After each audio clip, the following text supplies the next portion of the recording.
Only hours after giving birth, Sydney Stewart was still too weak to sit upright when her husband, Brandon Hayes, walked into her hospital room with a lawyer and placed divorce papers across her bed. In front of nurses, a physician, and silent visitors, he calmly declared that she had become a burden to the future he deserved. Sydney neither argued nor cried. She simply looked at the documents while cradling her newborn. Brandon believed he was walking away from an ordinary wife. He had no idea he was humiliating the true owner of the very company he proudly managed. If you believe dignity is measured by how we treat people when they are most vulnerable, share where you're watching from and your local time in the comments. And if stories about truth, justice, and quiet strength resonate with you, consider subscribing so you won't miss the next journey. Long before the divorce papers found their way onto a hospital bed, before whispered office rumors and carefully hidden bank records, there had been a very different beginning. It was a beginning so ordinary that no one looking at Sydney Stewart and Brandon Hayes together would have imagined how unevenly their paths would one day diverge. Sydney had been raised in Boston, Massachusetts, in a family that believed wealth was safest when it remained invisible. The Stewart family rarely appeared in business magazines, despite quietly controlling Stewart Holdings, a diversified corporation with interests in logistics, healthcare technology, commercial real estate, and advanced manufacturing across the United States. Their philosophy was simple. Public attention created unnecessary enemies. Privacy preserved both security and sound judgment. For decades, the family had managed its ownership through a network of trusts holding companies and carefully structured legal entities. Only a handful of attorneys, trustees, and board members understood the complete ownership map. Even senior executives rarely knew who ultimately controlled the corporation. They reported to directors who answered to trustees who represented beneficiaries whose identities remained confidential. Sydney had been taught that structure before she was old enough to drive. Her father, Charles Stewart, never described wealth as privilege. Instead, he described it as responsibility. Money magnifies character, he often told her. It never creates it. Unlike many heirs, Sydney was discouraged from displaying luxury. She attended public schools despite having every opportunity to attend elite academies. She drove used cars through college. She worked internships without revealing her last name. She learned accounting before management contracts, before leadership, and compliance before authority. She spent summers sitting quietly inside conference rooms taking notes while attorneys debated regulations and auditors questioned financial statements. No one asked for her opinion. That was exactly how her father wanted it. Observe first, he always reminded her. People reveal themselves when they believe no one important is listening. Those lessons shaped her into someone unusually patient. She rarely interrupted. She rarely reacted emotionally. She noticed details other people ignored. By the time she turned 30, she understood every major division inside Stewart Holdings. She could read financial reports almost as quickly as novels. She knew which executives delivered results and which relied on charisma instead of competence. Yet, almost nobody outside the family's closest advisors knew who she really was. When Charles Stewart passed away after a brief illness, ownership transferred quietly through the family trust exactly as planned. There were no newspaper headlines announcing the transition, no interviews, no press conference. The board received legal confirmation. The trustees updated internal records. Business continued exactly as before.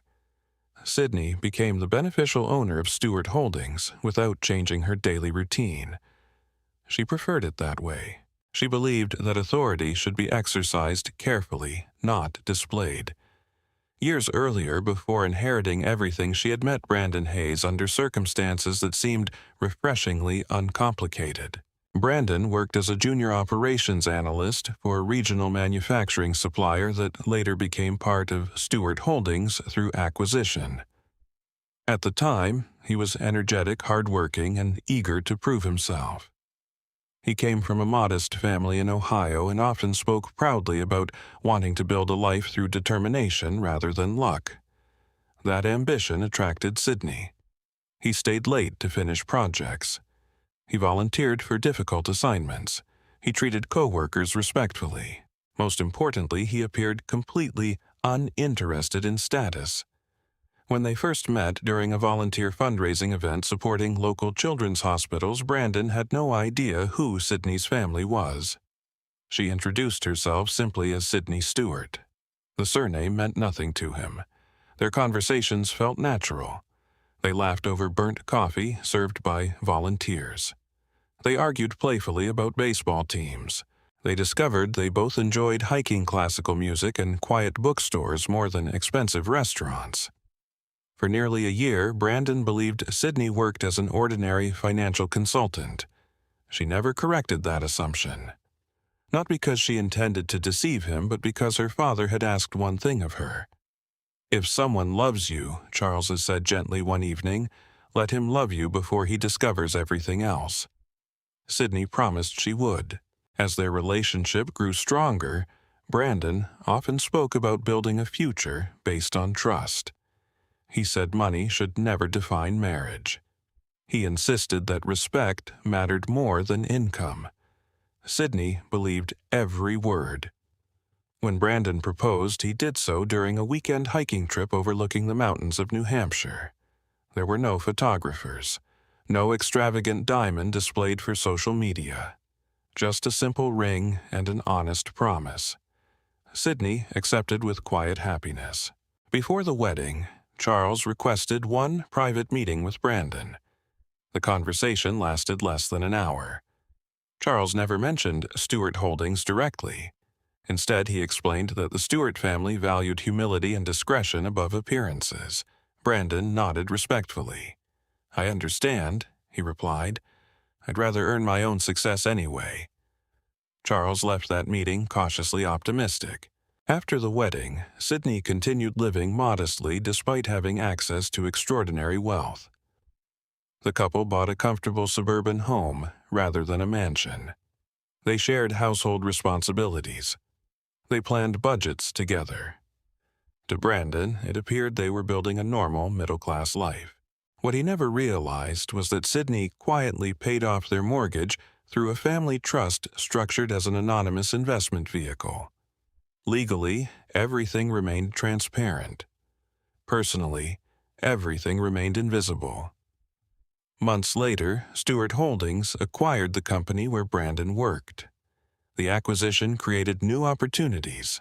Brandon's impressive performance reviews earned him a promotion into corporate management. His intelligence and organizational skills genuinely impressed senior executives. Sidney never influenced those decisions. She refused to interfere. Every promotion Brandon received came through ordinary evaluation procedures. She wanted his achievements to belong entirely to him. As years passed, Brandon climbed steadily through the organization. Regional manager, director of operations, vice president. Eventually, he became general manager of one of Stewart Holdings' largest subsidiaries. He celebrated each promotion, believing he had reached those heights entirely through talent. In many ways he had. What Brandon never questioned was why opportunities always seemed to arrive at exactly the right moment, why certain board members quietly supported his leadership potential, or why obstacles often disappeared before becoming serious threats. Sidney knew. Without interfering in promotions, she had quietly ensured only one thing. Whenever unfair politics threatened Brandon's career, she insisted the board judge him solely on performance rather than office alliances. She protected merit. She never purchased success. There was an important difference. The irony was almost invisible. The woman Brandon believed contributed little to his professional life had silently protected the fairness of his career for years. He never thanked her because he never knew. As Brandon accepted the position of general manager, colleagues applauded his remarkable rise through the company. Friends congratulated him on achieving what many executives spent decades pursuing. That evening, Brandon returned home carrying champagne. Sidney smiled as he described his new office, larger responsibilities, and ambitious plans for the future. She listened more than she spoke. When he finally finished celebrating, she simply wrapped her arms around him and whispered how proud she was. For a brief moment, everything still felt possible. Neither of them realized that success had begun changing Brandon in ways promotion letters could never describe. And while Sidney continued believing character mattered more than titles, the corporate world was quietly preparing to test whether Brandon believed the same. Promotion changed Brandon Hayes gradually enough that even those closest to him struggled to identify the exact moment he became a different man. No single conversation marked the beginning. No dramatic argument announced the transformation. Instead, it arrived through 1,000 small decisions that seemed harmless when viewed one at a time. The first change was time. As general manager, Brandon's calendar became crowded with board briefings, investor presentations, compliance meetings, client dinners, and regional conferences. His phone vibrated from dawn until well after midnight. Emails arrived faster than he could answer them, and every week seemed to introduce another urgent priority. Sidney understood. She had spent years watching executives carry similar burdens. She never complained when dinners grew cold before he returned home. She never questioned canceled weekends. She simply adapted. When Brandon apologized for missing another anniversary dinner because of an unexpected conference call, Sidney smiled softly and reheated the meal without saying a word. "The company needs me," Brandon said. "I know," she answered. He failed to notice that she never asked the company to compete with their marriage. Months passed. Brandon's confidence grew alongside his authority. He no longer spoke about the company as though he worked for it. He began speaking as though the company depended entirely on him. During conversations with friends, he often described difficult decisions he had made, employees he had disciplined, and contracts he had negotiated. People admired his success. Their admiration became something he slowly expected. Sidney watched without judgment. She had seen similar transformations before. Power rarely corrupted immediately. It rewarded small acts of pride until humility became inconvenient. One evening, Brandon returned from an executive retreat in Chicago. He placed his tailored jacket over a chair and casually mentioned that senior leadership had praised his vision for expanding the subsidiary. "They said I'm exactly the kind of leader this company needs." Sidney looked up from the financial journal she had been reading. "I'm happy they recognize your work." Brandon smiled. "I've earned every bit of it. You have worked very hard." There was nothing dishonest about her response. He had worked hard. What she chose not to mention was that genuine achievement often required even greater humility after success arrived. Brandon no longer asked about her day. He no longer noticed the books she read or the nonprofit organizations she quietly advised from home. Instead, conversations increasingly revolved around his office, his deadlines, his employees, his ambitions. Sidney listened. Listening had become second nature. One Monday morning, Brandon mentioned a new executive joining his leadership team. "Her name is Victoria Collins," he said while fastening his tie. "Marketing recruited her from a competitor." Sidney nodded. "I hope she does well." "So does everyone else," Brandon replied. "She's supposed to be brilliant." Victoria Collins arrived with an impressive resume and remarkable confidence. She possessed an instinctive understanding of corporate politics. Within weeks, she knew exactly which executives held influence, which managers wanted promotions, and which board members appreciated being flattered. She also recognized Brandon's greatest weakness before most people realized it existed. He wanted recognition almost as much as he wanted success. Victoria rarely disagreed with him publicly. She praised his decisions during meetings. She complimented his leadership in front of senior executives. When Brandon presented the strategic plans, Victoria often became the first person to applaud. The approval seemed effortless. It was also carefully calculated. Several employees noticed the growing professional closeness between them. At first, nobody considered it inappropriate. General managers frequently worked closely with department heads, but patterns slowly emerged. Business lunches became private dinners. Conference calls extended long after other participants disconnected. Business trips somehow required both Brandon and Victoria, even when only one representative would have been sufficient. People noticed. Corporate offices survived on observation almost as much as spreadsheets. Administrative assistants remembered travel schedules. Receptionists recognized familiar faces. Accounting departments processed expense reports. Nothing remained invisible forever. One afternoon, Sydney arrived unexpectedly at Brandon's office carrying homemade soup. He had mentioned feeling exhausted the previous evening. She thought a quiet lunch together might help. The receptionist smiled politely but hesitated. "I'm sorry, Mrs. Hayes." "Is Brandon available?" He's in a meeting." Sydney thanked her and waited patiently. 20 minutes later, Brandon emerged from the executive conference room laughing. Victoria walked beside him. They were discussing an upcoming presentation. Nothing about their conversation appeared openly romantic, yet something subtle caught Sydney's attention. Brandon leaned toward Victoria in a way he no longer leaned toward his wife. He looked relaxed, interested, engaged. The expression disappeared the moment he noticed Sydney standing near reception. Surprise flashed across his face. "Sydney, I brought you lunch. You should have called first." His voice wasn't angry, it was merely inconvenienced. Victoria offered a courteous smile.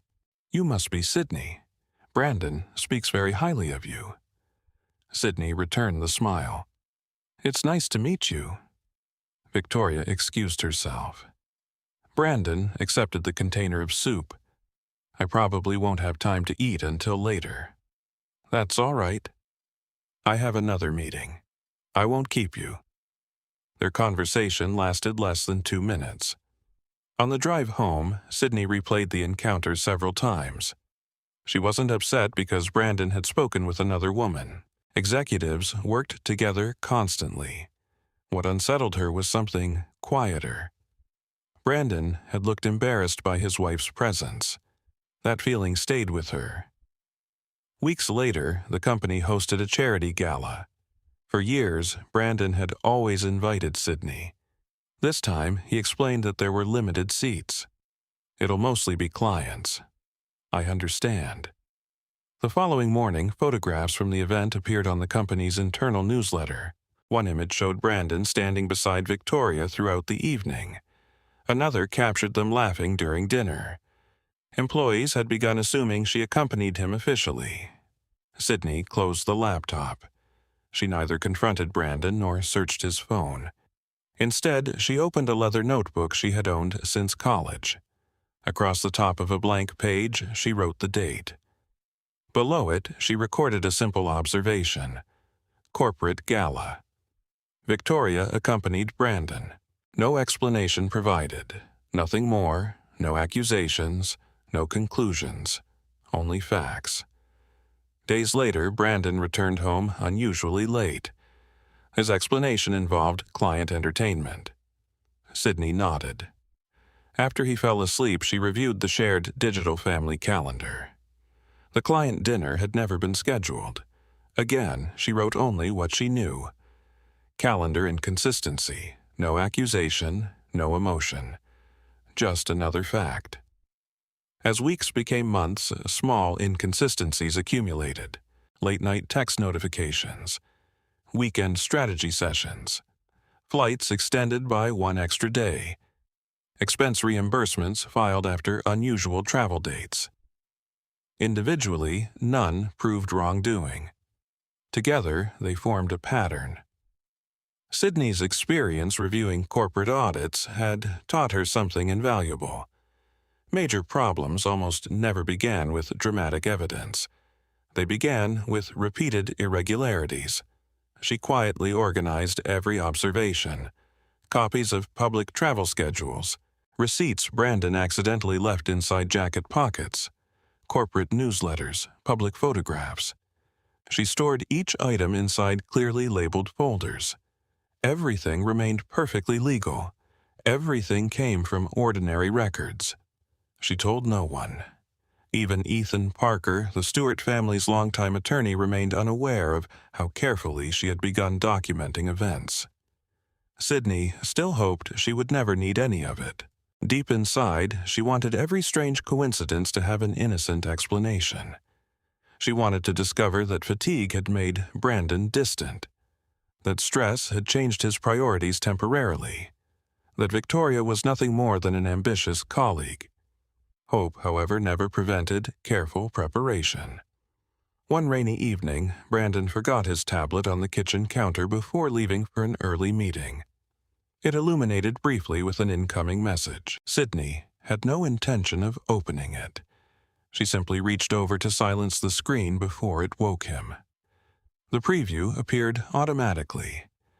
Can't wait until tonight. The sender's name read Victoria.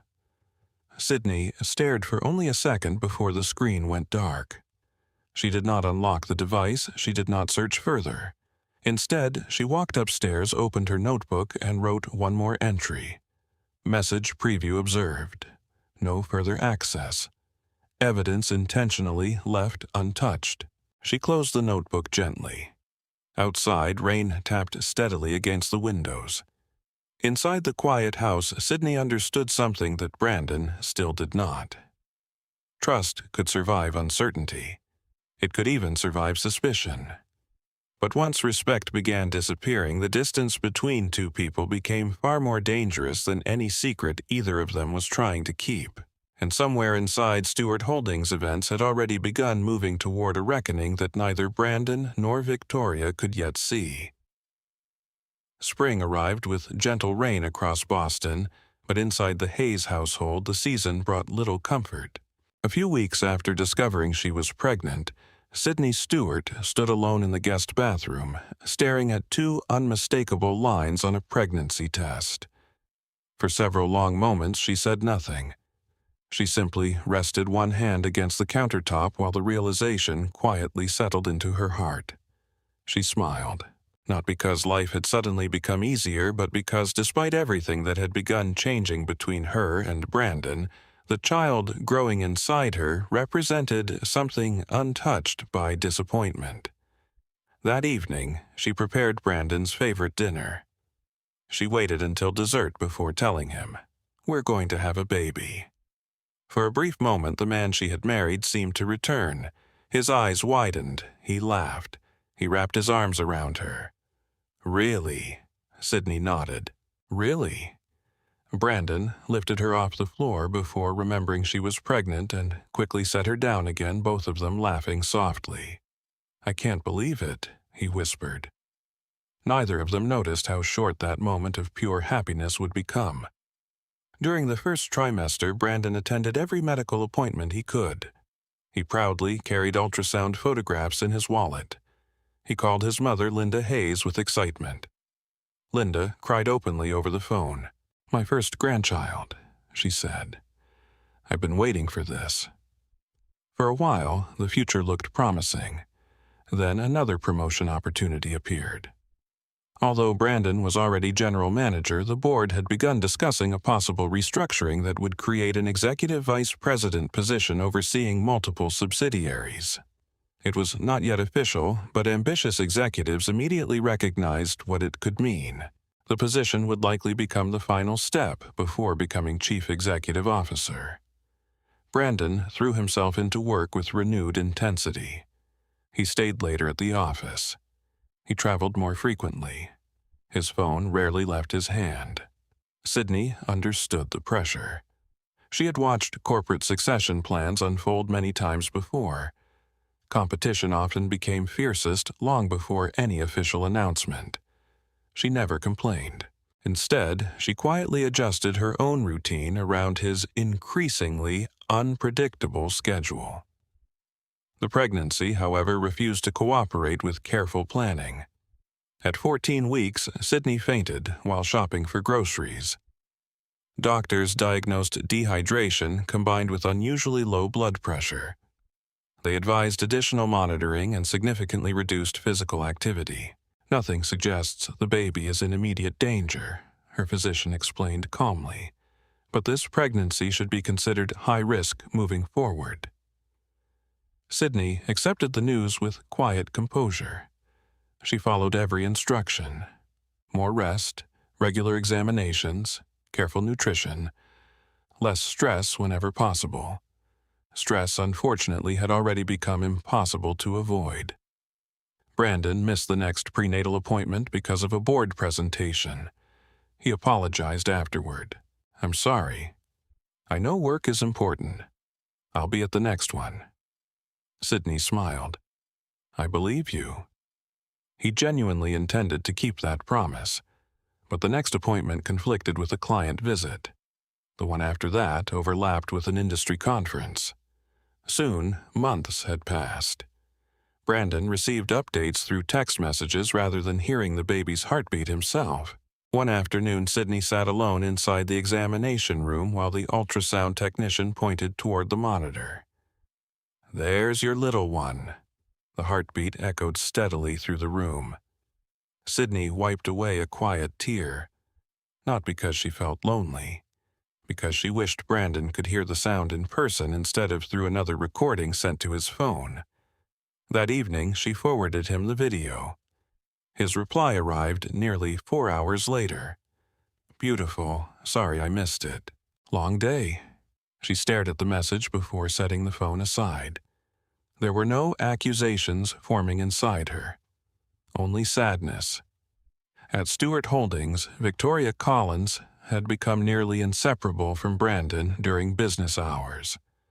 Employees no longer whispered whether they worked closely together. They wondered why they were together so often outside official responsibilities. Whenever important clients visited headquarters, Victoria accompanied Brandon. Whenever executive dinners were organized, Victoria occupied the seat usually reserved for the general manager's guest.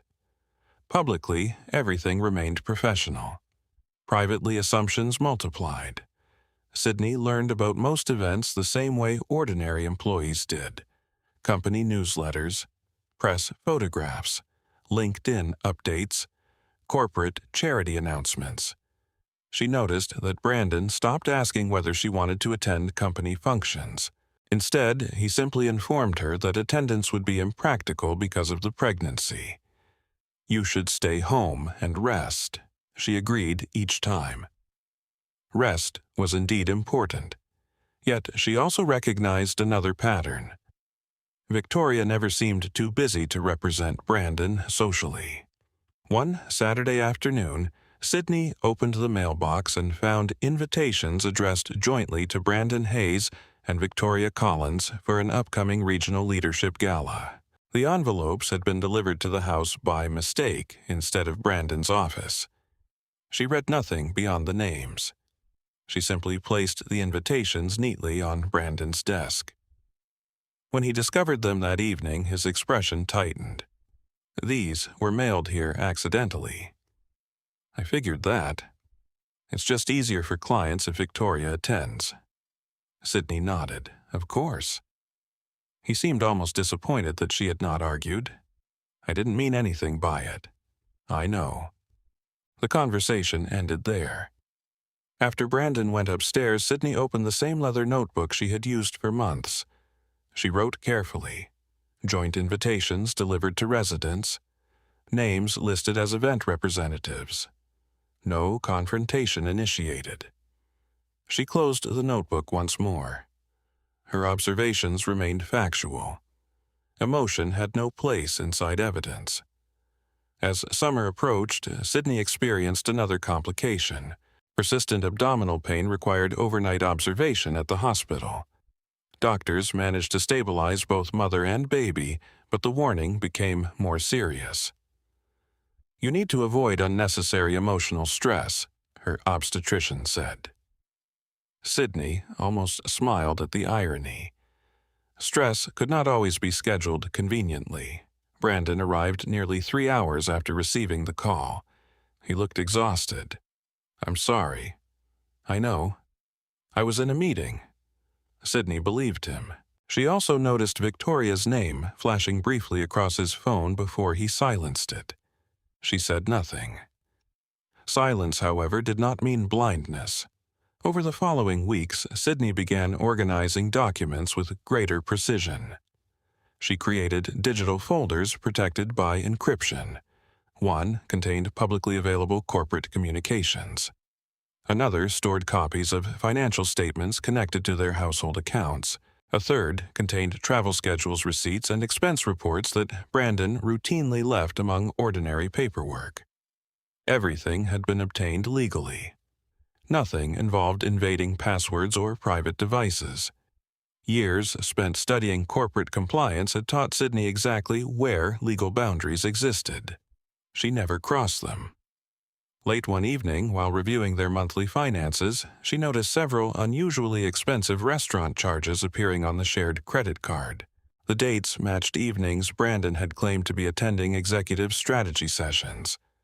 She requested itemized statements directly from the bank. As a joint account holder, she had every legal right to review them. The statements arrived 3 days later. Each receipt listed 2 dinners, 2 guests. Wine selections Brandon never ordered when dining with Sydney because he knew she preferred not to drink during pregnancy. Again, she recorded facts. Restaurant, date, amount. No conclusions, only evidence. By early autumn, Ethan Parker requested a routine meeting concerning updates to the Stewart Family Trust. Sydney visited his office quietly. The conference room overlooked Boston Harbor. Stacks of legal documents rested neatly across the polished oak table. After reviewing ordinary trust administration matters, Ethan noticed the organized folders inside Sydney's briefcase. "You've been collecting records." Sydney nodded once. "I have." "Do you believe something improper is happening?" "I believe patterns deserve documentation." Ethan studied her for several seconds. "You still haven't confronted Brandon?" "No." "Why?" Sydney looked toward the harbor beyond the windows. "Because conversations disappear." Ethan remained silent. She continued softly. "People forget words. They reinterpret arguments. They deny promises." Her fingers rested lightly on one folder. "But documents remember." The attorney nodded slowly. He had represented the Stewart family for nearly 30 years. He understood exactly what she meant. Without asking further questions, he offered practical advice. "From this point forward, preserve everything in original form." Sydney listened carefully. No editing. No annotations on originals. No emotional messages. No threats. If legal action ever becomes necessary, let the evidence speak for itself. Sydney closed the folder. "That's exactly what I intend to do." Neither of them realized how soon that preparation would become indispensable. Back at headquarters, Brandon had already begun making decisions influenced less by sound judgment than by the growing need to impress Victoria and secure the promotion he believed was within reach. And with every decision, the quiet distance between husband and wife widened into something that no apology alone would ever be able to repair. By the beginning of winter, Sydney Stewart had entered the final weeks of her pregnancy. Her doctor no longer allowed unnecessary travel. Twice-weekly examinations became routine, and every appointment carried the same careful reminder. "Your blood pressure is still unstable. We're watching it closely. If labor begins unexpectedly, come to the hospital immediately." Sydney followed every instruction without complaint. She packed her hospital bag nearly a month in advance. Inside were baby clothes, folded with meticulous care, family photographs, insurance documents, and a small leather notebook she had carried for years. It remained almost full of dated observations, receipts, printed emails, and notes written without anger. Facts. Nothing more. Brandon noticed the bag one evening beside the bedroom closet. "You've been ready for weeks." Sydney smiled. "Our child probably won't care about our schedule." He laughed. "No, I suppose not." For a brief moment, the warmth between them returned. He placed one hand gently on her stomach. The baby kicked almost immediately. "There," Sydney whispered. "I felt it." "So did I." Brandon smiled in genuine amazement. Neither of them knew it would become one of the last peaceful memories they would ever share as husband and wife. 3 days later, Brandon flew to New York for what he described as an essential leadership summit. "It'll only be overnight." Sydney nodded. "When will you be back?" "Tomorrow evening. If anything happens, I'll catch the first flight home." She believed he meant it. On the second evening, while heavy snow covered much of Boston, Sydney woke just after midnight with a sharp pain that stole her breath. She waited. Another contraction followed, then another. She calmly reached for her phone. Her obstetrician answered immediately. "I think it's time." Within 40 minutes, an ambulance was taking her toward Massachusetts General Hospital. The contractions intensified during the drive. By the time she reached the maternity ward, the nursing staff moved quickly. Monitors were connected. Doctors reviewed her medical history. The baby's heartbeat remained strong, but Sydney's blood pressure had risen dangerously. "We're going to take excellent care of both of you," her physician assured her. Sydney nodded. "Please call my husband." The nurse did. Brandon answered on the third attempt. "We've reached Mr. Hayes." The nurse explained the situation. "We recommend you return as soon as possible." He promised he would. Sydney closed her eyes. She focused on breathing. Hours passed. Labor became progressively more difficult. Because of the pregnancy complications, several specialists remained nearby throughout the delivery. Outside the room, snow continued falling. Inside, time seemed to lose all meaning. Near dawn, Brandon finally arrived. His coat still carried melting snowflakes. He looked tired, anxious, and distracted all at once. "I'm here." Sydney smiled weakly. "You made it." "I came as fast as I could." She believed him. There was no reason not to. The next several hours demanded everyone's full attention. Doctors monitored every heartbeat. Nurses encouraged Sydney through each contraction. Pain blurred into exhaustion. Exhaustion became determination. Finally, after nearly 14 hours of labor, the room filled with the unmistakable cry of a newborn. The sound silenced everything else. Sydney immediately began crying, not loudly, not dramatically. Quiet tears simply rolled across her cheeks as the nurse carefully placed the tiny baby against her chest. "It's a beautiful little girl," the doctor said warmly. Sydney looked down at her daughter. The baby's fingers instinctively wrapped around one of Sydney's. Nothing else in the room seemed to exist. Brandon stepped closer. For several long seconds, he simply stared. "Our daughter," Sydney nodded. "Our daughter." He touched the baby's forehead gently. For a moment, she believed the difficult months might finally be ending. She was wrong. After the medical staff completed their examinations, Sydney was transferred into a private recovery room. The delivery had been physically demanding. Doctors instructed her to remain in bed for observation. The baby slept peacefully inside a transparent bassinet beside her. Morning sunlight slowly entered through the windows. Visitors were restricted. Everything seemed unusually quiet. Around 11 o'clock, a soft knock came at the door. Sydney assumed another nurse had arrived. Instead, Brandon entered. He was no longer wearing the anxious expression she had seen during labor. His face had become composed, deliberate, Behind him walked a middle-aged attorney carrying a leather briefcase. Sydney immediately recognized what she was seeing. She looked first at Brandon, then at the unfamiliar lawyer. Neither of them spoke for several seconds.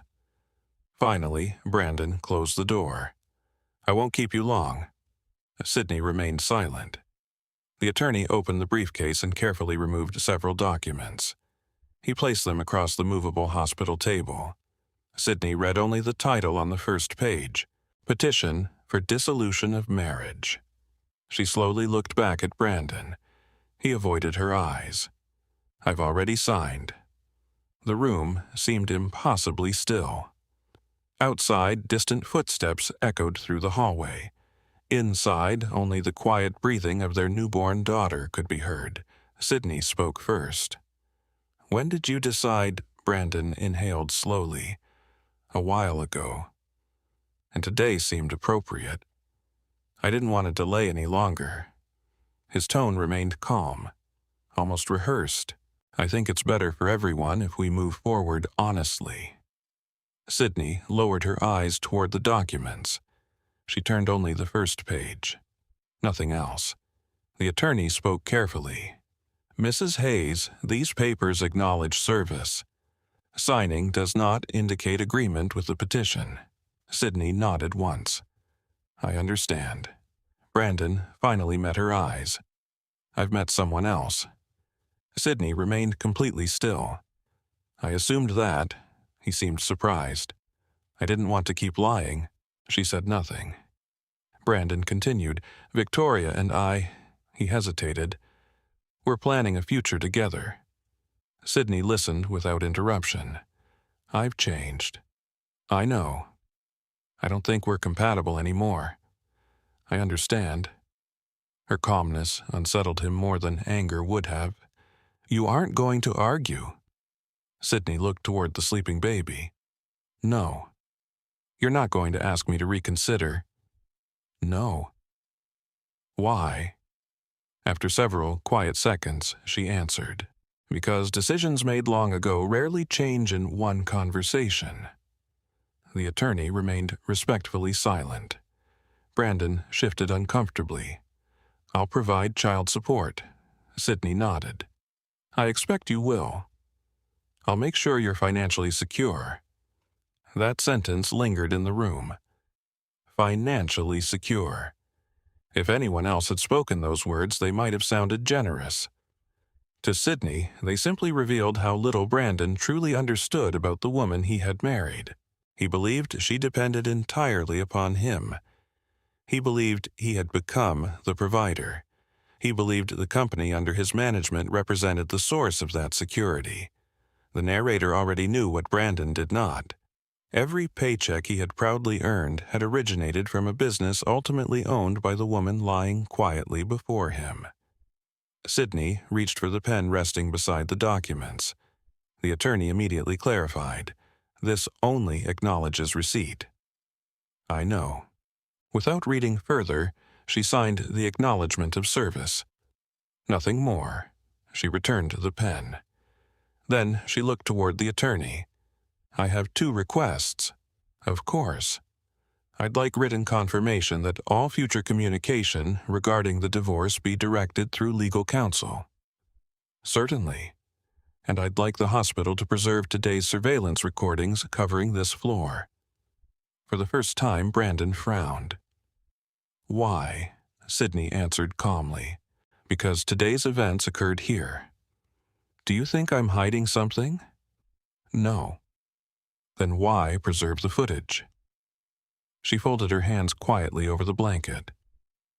"Because memories change." The attorney slowly nodded. "I'll include that request in writing." Sydney turned toward the call button beside her bed. When the charge nurse entered moments later, Sydney spoke with remarkable composure. "I would like today's security recordings preserved." The nurse looked briefly toward Brandon and the attorney. "Is everything all right?" Sydney smiled gently. "Everything is properly documented." The nurse, sensing the seriousness of the request, assured her hospital administration would be notified immediately. Brandon stared at Sydney as though seeing her for the first time. He had expected tears. He had prepared himself for accusations, perhaps even shouting. Instead, the woman he believed he understood had responded with quiet professionalism. No insults, no pleading, no threats, only procedure. As Brandon gathered the remaining documents, he hesitated near the door. "I never wanted to hurt you." Sydney looked once more at the sleeping baby beside her. Then she answered without bitterness. "The pain isn't something either of us can change now." He waited. She added one final sentence. "But what we choose to do after today will matter much more." Brandon left without replying. The door closed softly behind him. The room became silent once again. Sydney reached into the bedside drawer and removed the small leather notebook she had carried throughout her pregnancy. With steady hands, despite her exhaustion, she wrote one final entry beneath months of careful observations. Served with divorce petition. Hospital recovery room. Hours after childbirth. Witnesses present. Security footage requested. She closed the notebook. Outside the room, legal procedures had only just begun. Inside the room, Sydney quietly held her newborn daughter, already knowing that the next chapter would no longer be about saving a marriage.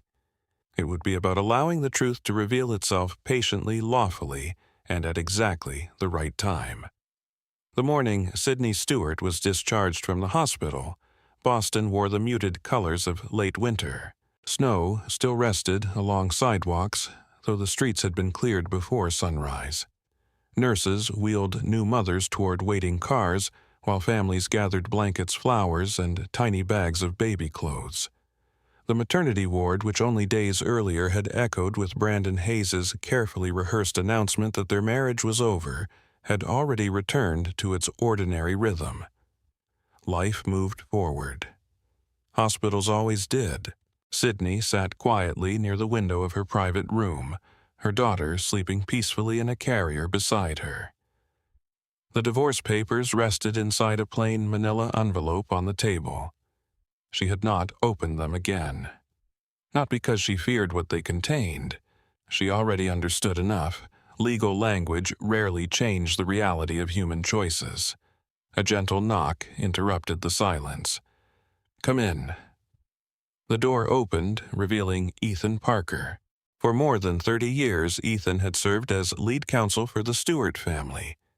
He was approaching 65 with neatly combed silver hair, calm blue eyes, and the patient manner of someone who had spent decades solving complicated problems without raising his voice. He carried no briefcase today, only a slim leather folder. "Sydney." "Good morning, Ethan."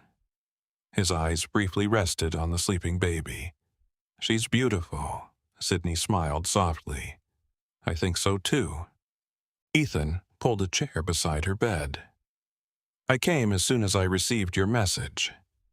She handed him the unopened envelope. "These were served 2 days ago." He glanced at the front page before closing it again. "You haven't reviewed the petition." "No." "You wanted me to look first." "Yes." Ethan nodded. "That's wise." He spent several quiet minutes reading every page carefully. Sydney watched him without interruption. His expression remained almost unchanged until he reached the financial disclosures requested by Brandon's attorney. Only then did one eyebrow rise slightly. When he finished, he closed the folder. "The filing is straightforward." Sydney waited. "He requests dissolution based on irreconcilable differences." She nodded once. "He also requests equitable division of marital property." "I expected that," Ethan continued. "His attorney appears to believe your financial circumstances are relatively modest." A faint smile appeared across Sydney's face. "I assumed they would." "They list Brandon as the primary income earner." "They would believe that." Ethan folded his hands. "There is no mention whatsoever of Stewart Holdings." There wouldn't be. Neither of them sounded surprised. The omission was predictable. Brandon genuinely believed Sydney possessed no significant independent assets beyond savings and investments accumulated during the marriage. He had never questioned the legal ownership of the company where he worked. He had never needed to. Like thousands of employees throughout Stewart Holdings, he reported through an established corporate hierarchy. Board committees, regional directors, corporate officers, trust representatives. The identity of the beneficial owner had never affected his daily responsibilities. It remained intentionally hidden. Ethan opened another folder. This may be the right time to review everything from the beginning. Sydney nodded. I think it is. He spread several organizational charts across the small hospital table. At first glance, they looked almost impossibly complicated. Boxes connected by dozens of lines. Holding companies, trust entities, investment partnerships, international subsidiaries. Each layer existed for legitimate legal tax governance and succession purposes. Ethan pointed toward the top. Stewart Family Trust. Sydney followed quietly. The trust owns controlling interests in Stewart Capital Management. He traced another line, which controls Stewart Holdings. Another line, which owns the operating companies. Another, one of those operating companies employs Brandon. Sydney had seen these diagrams many times before. Still hearing them again carried new significance. Ethan continued. You are the sole beneficial owner, meaning you possess ultimate ownership rights. He paused. The trustees administer. The board governs. Executives manage. But ownership belongs to you. Sydney looked toward her sleeping daughter.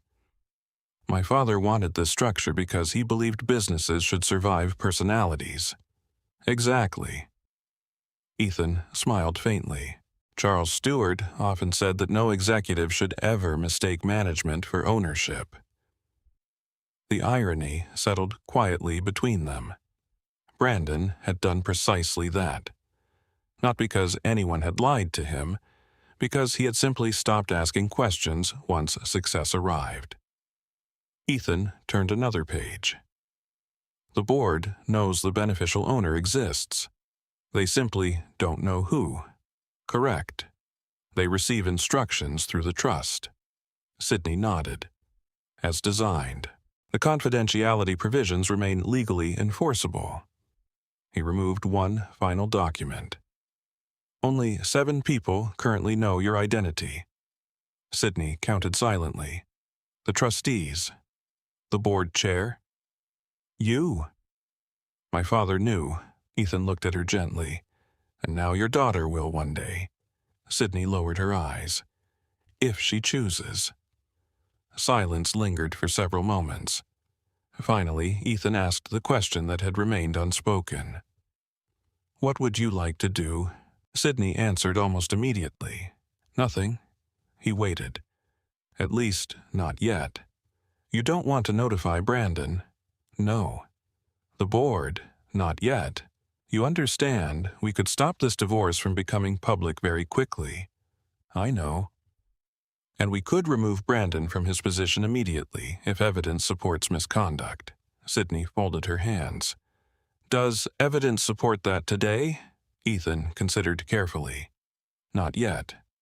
We have observations. Some financial irregularities, possible conflicts, but no completed investigation. Sydney nodded. Then we wait. Many clients would have demanded immediate retaliation. Many owners would have viewed Brandon's behavior as sufficient reason for dismissal. Sydney thought differently. She had spent years learning one lesson above all others. Power exercised too early often weakened the truth. Evidence gathered patiently strengthened it. Ethan recognized the same principle. You want procedure. I want justice.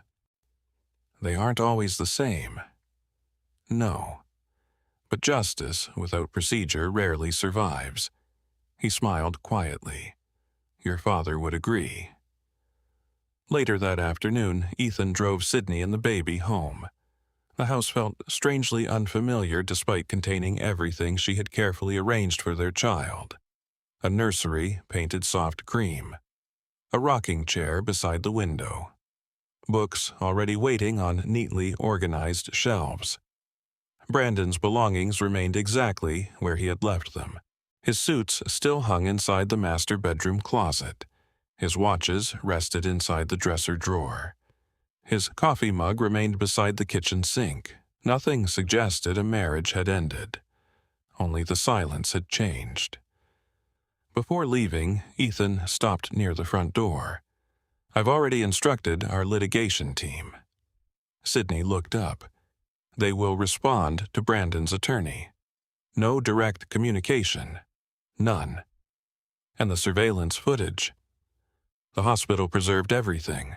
Sydney nodded slowly. Good. There's one more matter. He handed her another sealed envelope. This arrived yesterday. She opened it carefully. Inside was an official notice from Stewart Holdings. The quarterly board meeting had been scheduled for 6 weeks later.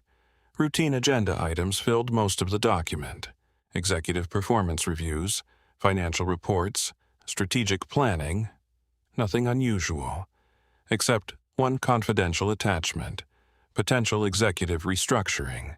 Sydney read it twice, then quietly placed it back inside the envelope. They're considering promoting Brandon. Ethan nodded. Executive Vice President. The final step before CEO, she remained silent. If the promotion proceeds before our investigation, Sydney interrupted gently, it won't. You'll intervene. I'll allow the board to receive complete information first. That distinction mattered. She would not manipulate outcomes. She would ensure decision-makers possessed the truth before making them. Over the following weeks, Sydney settled into life as a new mother. Days became measured by feeding schedules, doctor's appointments, and the peaceful rhythm of a sleeping infant. Whenever the baby rested, Sydney reviewed documents. She organized every observation collected over the previous year. Travel expenses, public photographs, calendar discrepancies, restaurant receipts, corporate newsletters. Everything received its own file. Every page carried dates. Original copies remained untouched. Separate notes explained context without altering evidence. She worked slowly, methodically, never rushing, never assuming. One afternoon, while reviewing household financial records, she noticed another small detail. Brandon had recently submitted reimbursement requests for several luxury hotel stays classified as executive travel. Sydney compared the reimbursement dates against official conference schedules. One conference had ended a full day before Brandon returned home. She printed both records, placed them together, added no comment. Facts rarely required adjectives. Meanwhile, Brandon believed events were unfolding entirely in his favor. He moved into a downtown condominium. Victoria Collins spent increasing amounts of time there.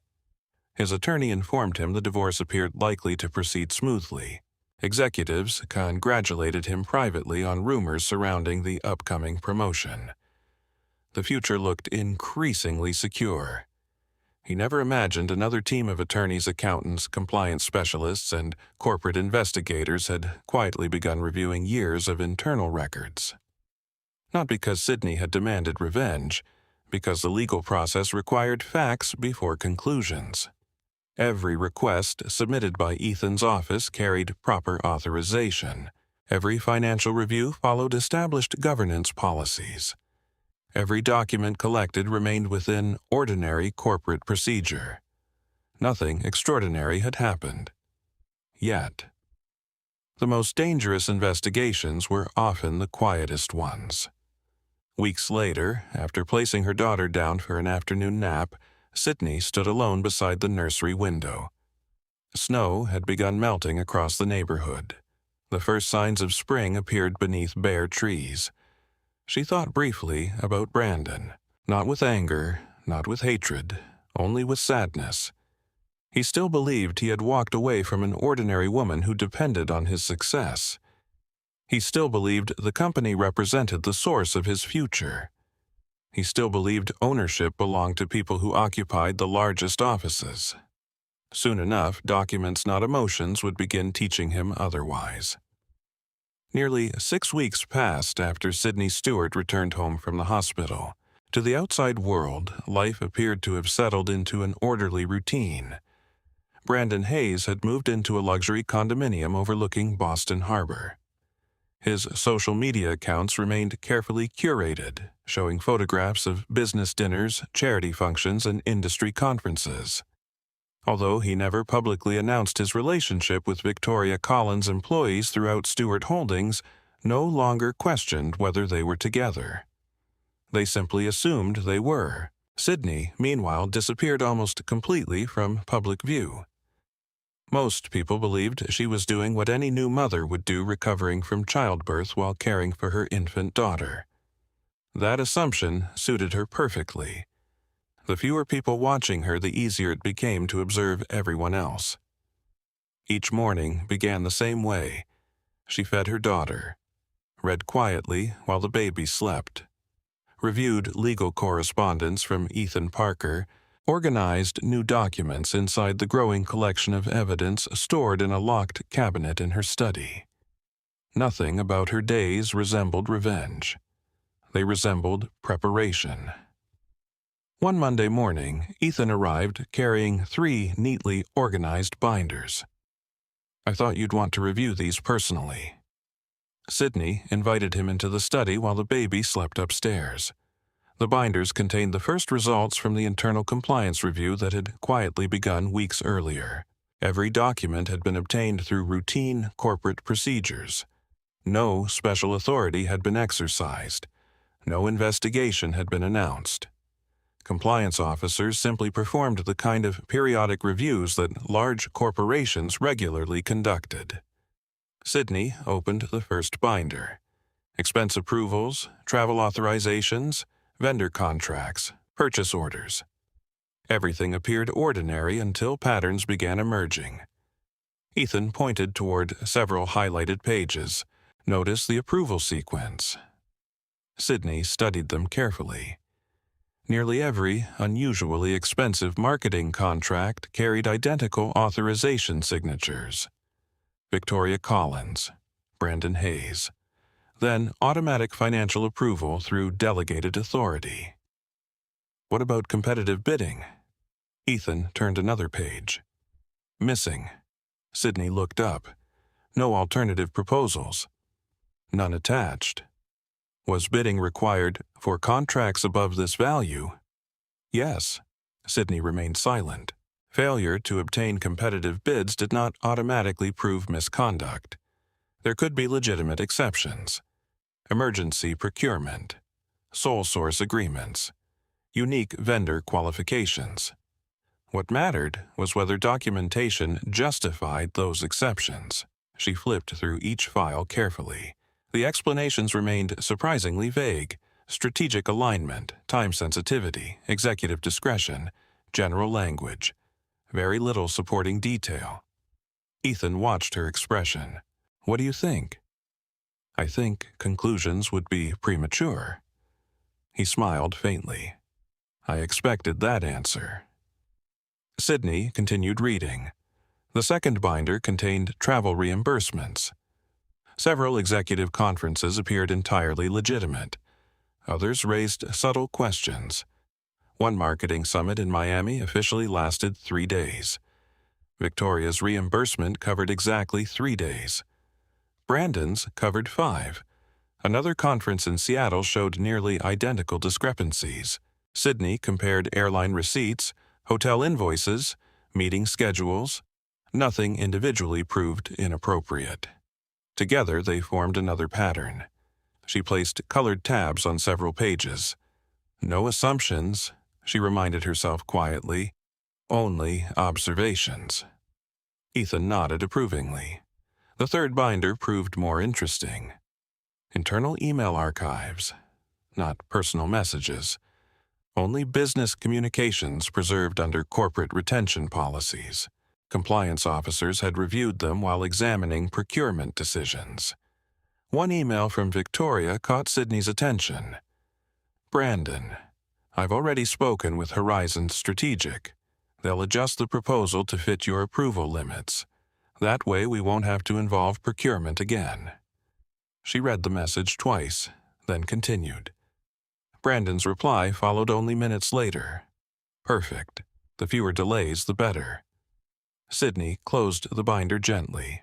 Improper? Ethan looked at her. Why? Because approval thresholds exist for governance. They're discussing ways around internal review. Not necessarily illegal, but certainly concerning. Ethan agreed. Compliance reached the same preliminary conclusion. Sydney leaned back in her chair. We still need context. We're requesting it. She nodded once. No accusations until then. Across the city, Brandon felt more confident than ever.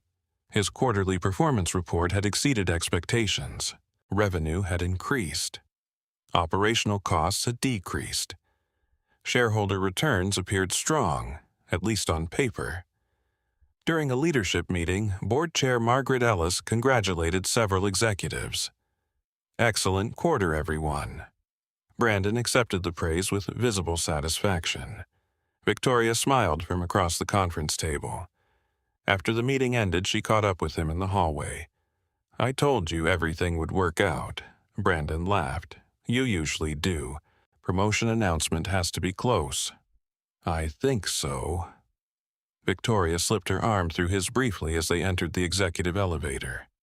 Neither of them noticed a junior compliance analyst exiting quietly from the opposite side of the hallway. The analyst recognized both executives. He also remembered reviewing expense reports showing several personal dinners charged as client development. He said nothing. Compliance departments rarely reached conclusions through gossip. They documented, observed, verified. Back at headquarters, another routine review uncovered something unexpected. The internal audit team requested supporting documentation for several consulting agreements awarded over the previous 18 months. One contract immediately stood out. Horizon Strategic Consulting, the same company mentioned in Victoria's email. The contract value exceeded $12 million. Sydney reviewed every available page, financial projections, marketing analysis, executive summaries. Everything looked professionally prepared, almost too professionally. She noticed something subtle. Large sections of one strategic report closely resembled language used in an older internal planning document, prepared months earlier by Stewart Holdings employees. She looked toward Ethan. Has anyone checked originality? Not yet. Please do. The request sounded simple. Its implications were not. If an outside consulting firm had merely repackaged internal work while receiving millions in fees, serious governance questions would follow. Still, questions were not proof. Sydney refused to move faster than the evidence allowed. Later that afternoon, Ethan received another update. Corporate Information Technology had completed preservation of executive email archives under routine retention policies. No one had searched private communications, only official company accounts. One message particularly interested compliance officers. Victoria had written, "Once the restructuring is complete, decision-making will finally become much easier." Brandon replied, "Especially after the board signs off." Sydney read the exchange carefully. What restructuring? The proposed executive reorganization. So they expected additional authority. It appears so. She returned the page. We still don't know whether they intended anything improper. Ethan smiled. You remain remarkably disciplined. Sydney looked toward the nursery upstairs. My daughter deserves decisions based on facts. The attorney understood. Emotion often clouded judgment. Motherhood had somehow sharpened hers. Meanwhile, rumors surrounding Brandon's promotion spread rapidly through headquarters.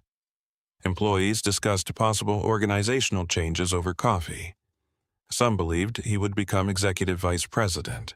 Others predicted immediate succession planning for the chief executive officer. Brandon encouraged none of the rumors publicly. Neither did he discourage them. He enjoyed the attention. One evening, Victoria joined him for dinner overlooking the harbor. Crystal glasses reflected city lights across the restaurant. "We're almost there," she said. Brandon smiled. "I've worked for this my entire career." "You've earned it." He believed her. "What happens after the announcement?" Victoria raised her glass. "We build the company the way it should be run." Brandon nodded confidently. "I finally won't have to answer to people who barely understand operations." He had forgotten one important truth. Executives managed companies. Owners determined their future. Not far away, Sydney finished reviewing another stack of documents before placing everything neatly inside labeled folders. Vendor contracts, expense reports, email archives, audit notes. Each folder continued growing. Yet, despite the expanding evidence, she still refused to request disciplinary action. Instead, she instructed Ethan to authorize a broader governance review conducted entirely according to company policy. No shortcuts, no special favors, no confidential intervention as owner. If Brandon had violated corporate standards, ordinary procedures would reveal it.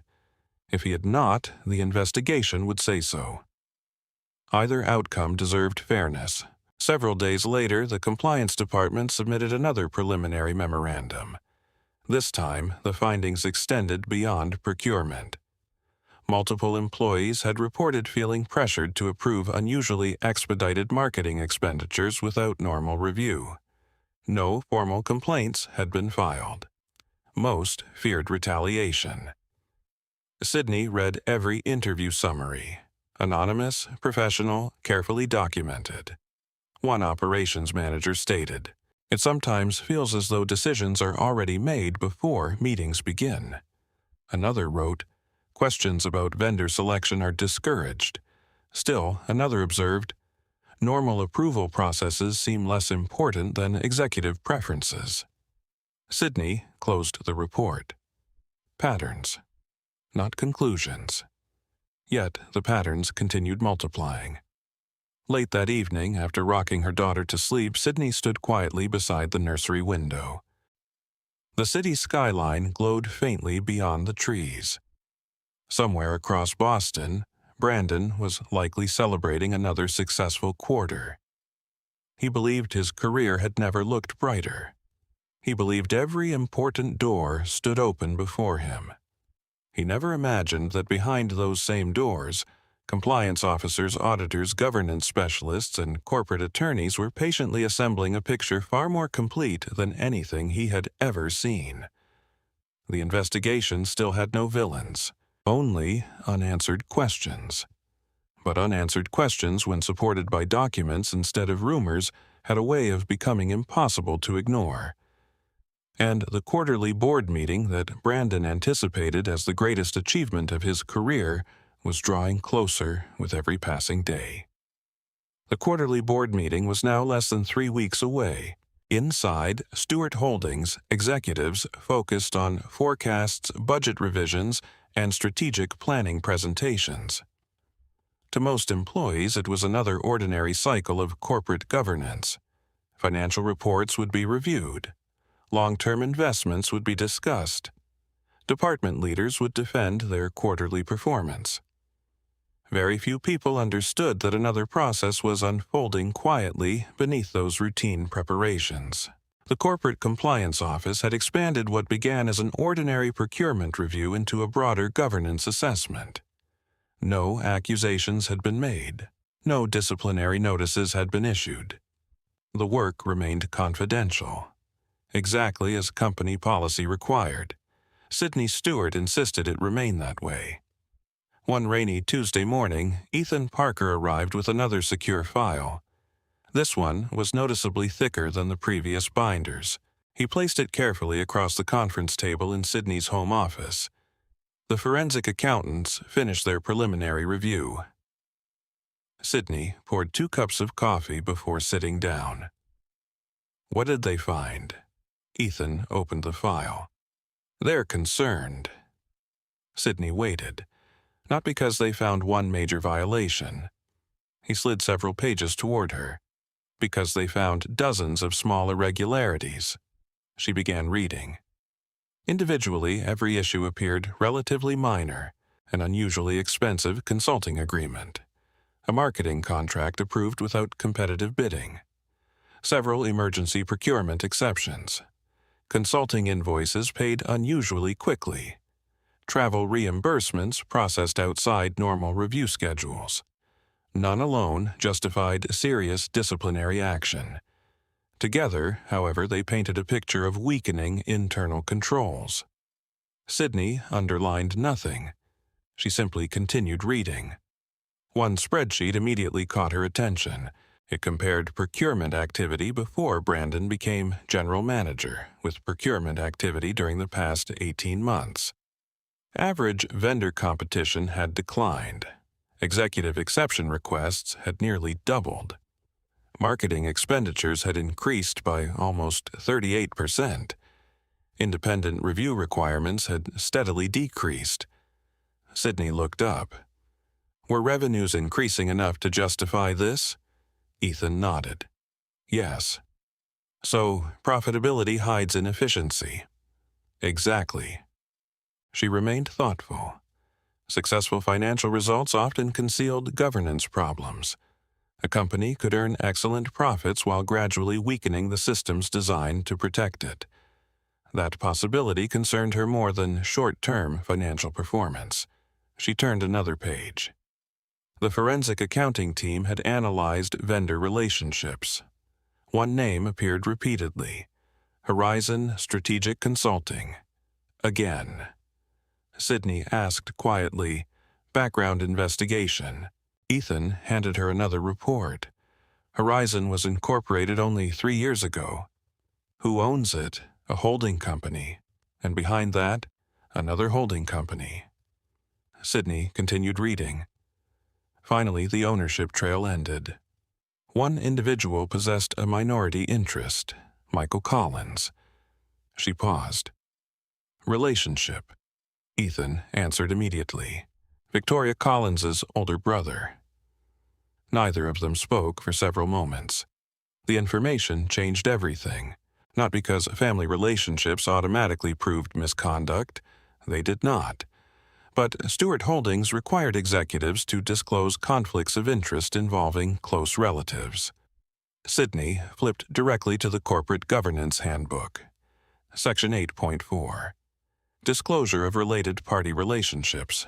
Mandatory. She looked toward Ethan. Disclosure forms. He already knew the question. We checked. And no disclosure. Sydney closed the handbook. For the first time since the investigation began, genuine disappointment crossed her face. She had hoped the patterns would eventually produce innocent explanations. This omission became much harder to dismiss. Still, procedure came first. Have we confirmed ownership independently? Yes. Twice. Good. She paused. Notify compliance. Not the board, not yet. You want them to verify independently. Sydney nodded. If we already know the answer, they should still reach it themselves. Ethan smiled. You've never liked influencing investigations. Truth doesn't need assistance. Across the city, Brandon prepared for another executive strategy session.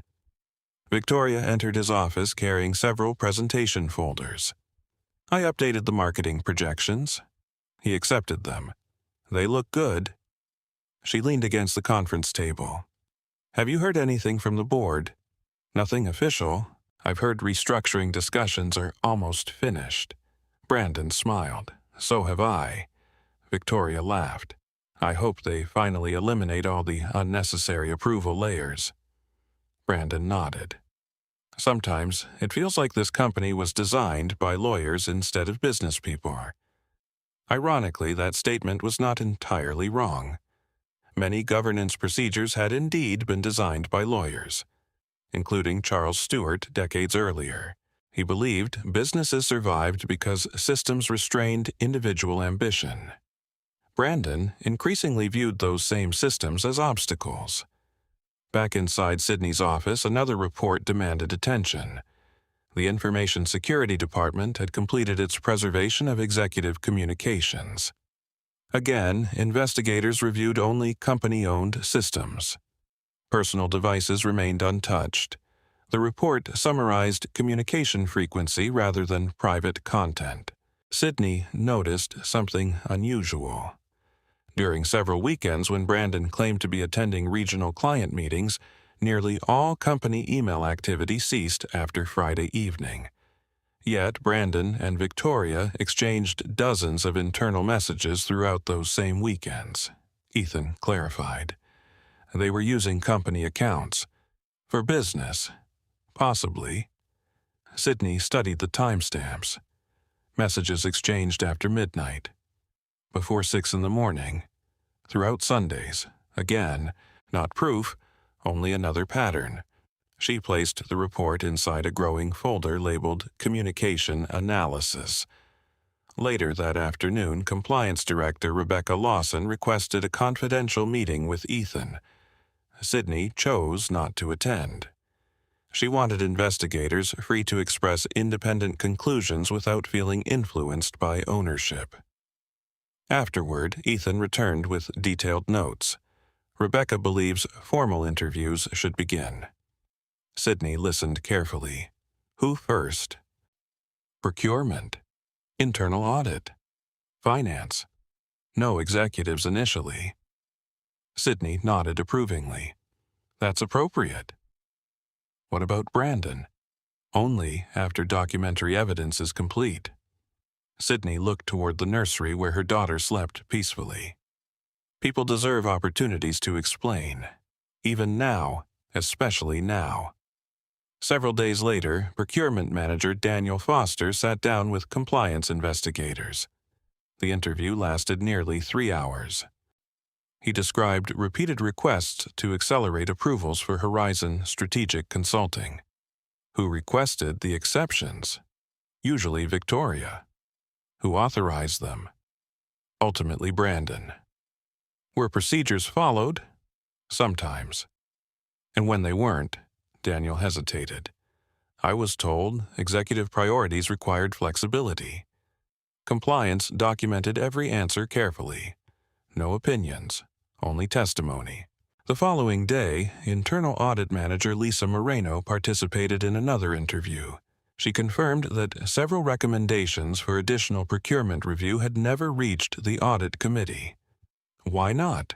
They were withdrawn. By whom? Executive management. Again. Documents, dates, names, no conclusions. By the end of the week, investigators had completed interviews with 8 employees. None alleged fraud directly. None accused Brandon of theft. Instead, every interview described the same gradual pattern. Rules becoming optional.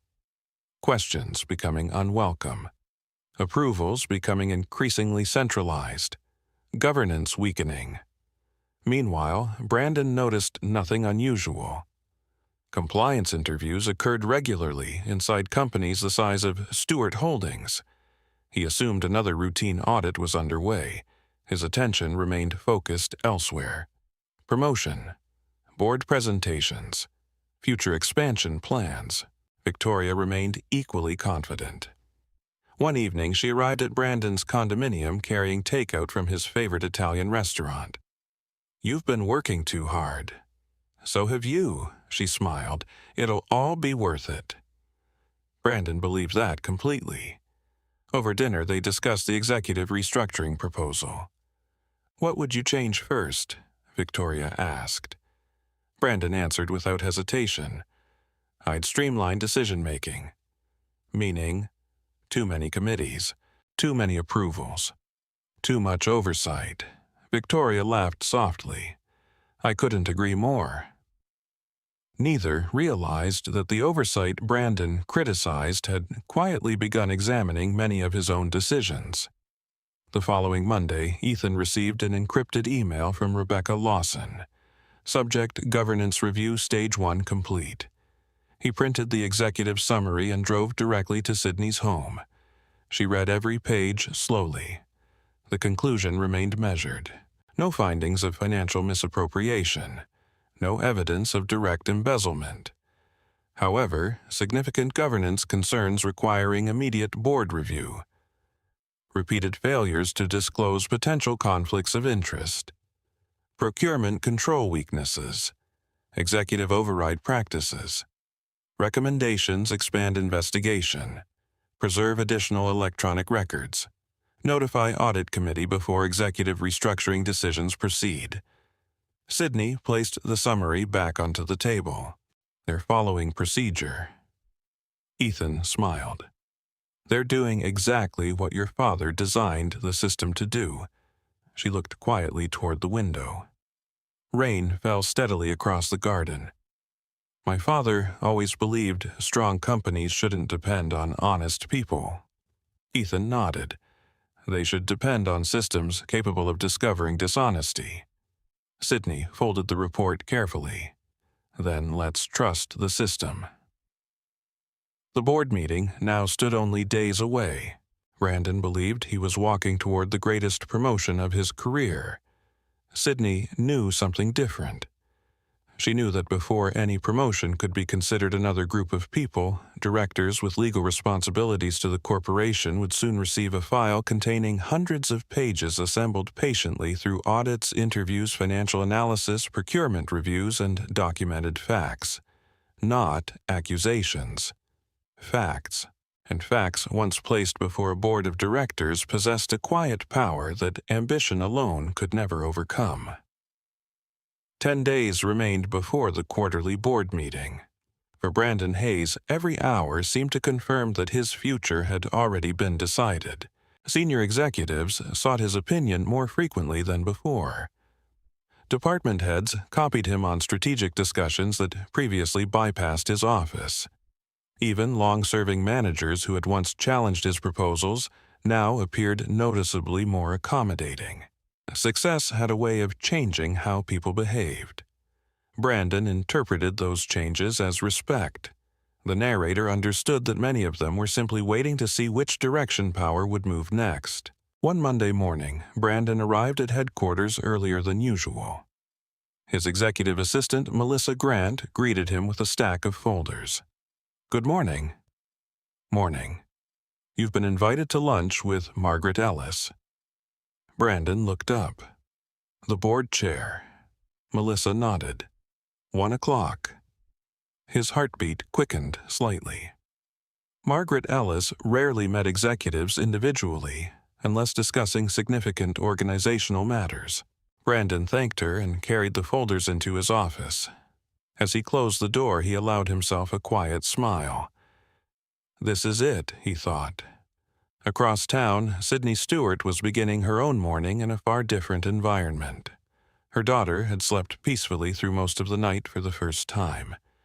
Sydney carefully lifted the baby from the crib and carried her downstairs, where sunlight filtered through the kitchen windows. Life had become remarkably simple. Feedings, laundry, doctor's appointments, short walks when the weather permitted, and every afternoon after the baby fell asleep, another review of documents waiting on her desk. The contrast between motherhood and corporate governance never felt strange to Sydney. Her father had once told her that the greatest leaders understood how to move naturally between responsibility and tenderness. Neither diminished the other. Shortly after 10 o'clock, Ethan Parker arrived carrying another secure archive box. "I think we've reached the point you wanted." Sydney poured tea while he unpacked the contents. Inside were certified copies of nearly every document collected during the investigation. Compliance reports, audit summaries, procurement interviews, electronic communication logs, vendor ownership records, financial analyses, hospital surveillance preservation notices. Everything had now been verified independently. Nothing remained based on assumption. Sydney opened a folder labeled Electronic Communications. Unlike personal messages, these were official business emails retained under company policy. Most concerned ordinary operations, budget approvals, scheduling, vendor negotiations. Then one exchange caught her attention. Victoria had written to Brandon late one Friday evening. Once procurement stops asking questions, Horizon's next proposal will move much faster. Brandon replied 15 minutes later. I'll speak with Daniel. He's too cautious. Sydney closed the email. She immediately requested the interview transcript from procurement manager Daniel Foster. Within minutes, Ethan found it. Daniel had testified under internal investigation that Brandon encouraged him to be more flexible regarding procurement documentation. The language matched almost perfectly. Sydney looked toward Ethan. Cross-reference every executive communication involving Daniel. I already asked. He handed her another report. Over the previous 14 months, Brandon had personally contacted Daniel 27 times regarding procurement exceptions. Most communications remained courteous. Several, however, applied increasing pressure. Let's not create unnecessary delays. The board expects efficiency. Find a practical solution. Use executive discretion. Individually, the emails appeared ordinary. Together, they revealed a consistent effort to bypass established review procedures. Sydney remained silent for a long moment. What are you thinking? Ethan asked. I'm thinking Brandon convinced himself efficiency justified everything. You don't believe personal gain began immediately? No. She looked back at the documents. I think ambition arrived first. And then, it slowly redefined what he considered acceptable. That distinction mattered. Sydney refused to reduce complicated human behavior into simple labels. People rarely woke up intending to violate their own principles. Most crossed ethical boundaries one compromise at a time. Later that afternoon, another package arrived from Stewart Holdings' Information Technology Department. It contained complete server access logs requested by compliance. Again, investigators reviewed only company-owned systems. The records tracked document access file modifications and login activity. Nothing private, nothing unrelated to corporate governance. Sydney studied the timeline. Several confidential procurement reports had been accessed repeatedly from Brandon's executive account shortly before vendor approvals. Victoria's account accessed many of the same files within minutes. Interesting, Ethan murmured. Coordination. Possibly. Sydney avoided stronger language. Let's compare timestamps. They spent nearly an hour organizing the data. Patterns emerged once again. Internal review reports became available. Brandon opened them. Victoria opened them shortly afterward. Vendor contracts were revised within days. Procurement exceptions followed. Still, no direct evidence showed anyone altering records. No one had manipulated financial statements. The investigation continued to point toward governance failures rather than financial fraud. Across Boston Harbor, Brandon enjoyed lunch with Margaret Ellis.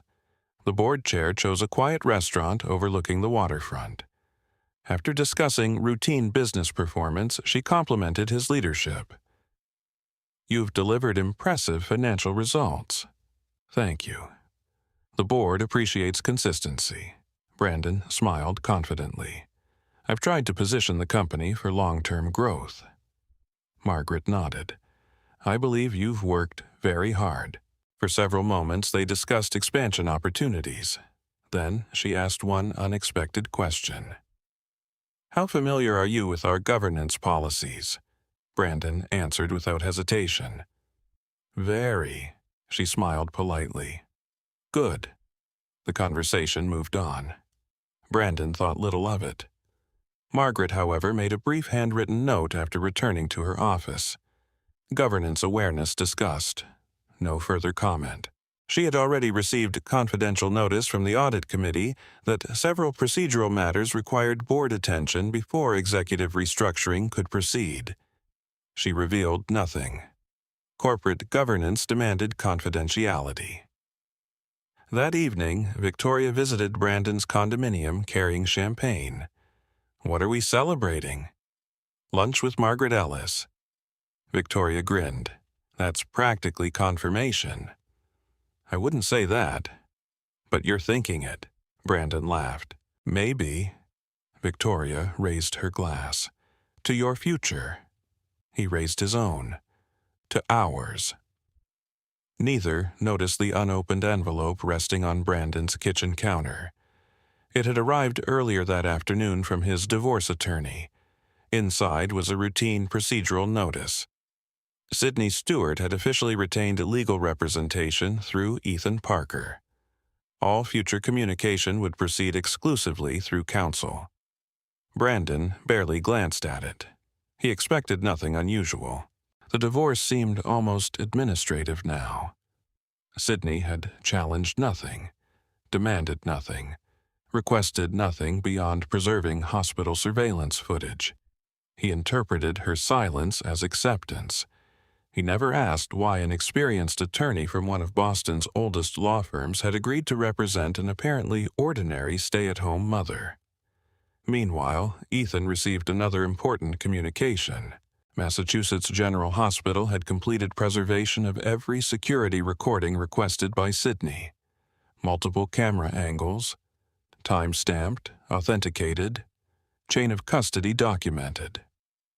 Sydney reviewed the certification rather than the footage itself. "Has anyone watched it?" "Only hospital security." "I don't need to." Ethan nodded. "The certification alone confirms preservation." She placed the documents inside another folder. Hospital evidence.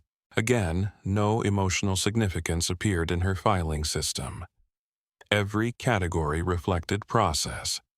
Nothing reflected anger. Late that night, after putting her daughter to bed, Sydney finally opened a drawer she had not touched since leaving the hospital. Inside rested the small leather notebook she had carried throughout her pregnancy. Months of observations filled nearly every page. She read them from the beginning. Corporate gala, late-night travel, restaurant receipts, calendar inconsistencies, hospital service of divorce papers. Each entry remained remarkably brief. No accusations, no bitterness, only dates and observable facts. She closed the notebook gently, then she removed a fresh sheet of paper. At the top, she wrote verified evidence. Unlike the notebook, this document contained only materials independently confirmed through investigation. Audit findings, vendor ownership, compliance interviews, electronic records, governance reports. She wanted absolute separation between personal observations and legally verified evidence. If the matter ever reached court, that distinction could become critically important. Ethan watched quietly. "You've organized this better than most litigation teams." Sydney smiled faintly. "My father always said evidence loses value when emotion becomes mixed with it." Before leaving, Ethan stopped at the front door. "The audit committee meets in 4 days. The board meets in 10. Sydney nodded. "And Brandon? He still believes he's preparing for a promotion." Ethan looked toward the quiet nursery upstairs. "He has no idea what's waiting." Sydney answered softly. "No." She paused. "And that's exactly why the process must remain fair." Outside, the first warm breeze of early spring moved through the neighborhood. Inside, Stewart Holdings executives finalized presentations, polished speeches, and rehearsed optimistic forecasts. Brandon believed he was approaching the highest point of his professional life. Sydney understood something entirely different. Long before a board voted on promotions, Another vote would quietly determine whether the evidence collected over months justified placing governance above ambition. And if that vote went the way the documents now suggested, Brandon would soon discover that the company he thought he understood had been watching far more carefully than he ever imagined. The first formal divorce conference was scheduled 3 days before the quarterly board meeting. Neither Sydney Stewart nor Brandon Hayes viewed the hearing as emotionally significant anymore. For Brandon, it represented another procedural step toward the life he believed he had already chosen. For Sydney, it was simply another legal process that deserved to be handled with accuracy, patience, and respect for the court. On the morning of the conference, Boston awoke beneath a clear spring sky. Sydney arrived at the courthouse nearly 30 minutes early. She wore a navy blue dress, a tailored gray coat, and carried only one leather portfolio. There were no expensive accessories, no attempt to project wealth or authority. She looked exactly as she always had. Quiet, composed, almost anonymous. Ethan Parker walked beside her through courthouse security. "You slept at all?" "A little." "And the baby?" "My sister stayed with her." Ethan smiled. "Good." They entered a waiting room reserved for family law proceedings. Several couples sat quietly with their attorneys. Some avoided eye contact. Others whispered through tears. Sydney simply opened a notebook and reviewed the day's agenda. Nothing more. About 10 minutes later, Brandon entered with his attorney, Richard Lawson. He wore a charcoal suit that projected confidence without appearing extravagant. Victoria was not permitted inside the legal conference, but she waited in the public lobby downstairs. As Brandon noticed Sydney, he hesitated briefly. She looked healthier than he expected. The exhaustion visible in the hospital days earlier had faded. Motherhood had not weakened her. If anything, it had made her appear calmer. He walked toward her. "Good morning." Sydney closed the notebook. "Good morning. How's the baby?" "She's healthy." "I'm glad." There was another short silence. "I've been sending support payments." "I know. I hope they've helped." "They've been received." Again, her answers remained factual, neither warm nor hostile. Brandon searched her face for some sign of resentment. He found none. That unsettled him more than anger would have. A court clerk opened the conference room doors. Counsel were ready. The attorneys entered first. Sydney and Brandon followed. A family court commissioner greeted everyone politely before reviewing the purpose of the conference. "This is not a trial. We're here to identify disputed issues. If agreements can be reached today, the court encourages them." Everyone acknowledged the explanation. Richard Lawson spoke first. "My client seeks an efficient dissolution. He is prepared to continue child support. He proposes equitable distribution of marital assets." The commissioner nodded. Ethan Parker stood calmly. "My client agrees that the marriage has broken down irretrievably. However, we request complete financial disclosure before discussing property division." Richard appeared unsurprised. "Naturally." The commissioner turned toward Brandon. "Mr. Hayes, have your financial disclosures been completed?" "Yes." "And all assets listed?" "To the best of my knowledge." The commissioner then looked towards Sydney.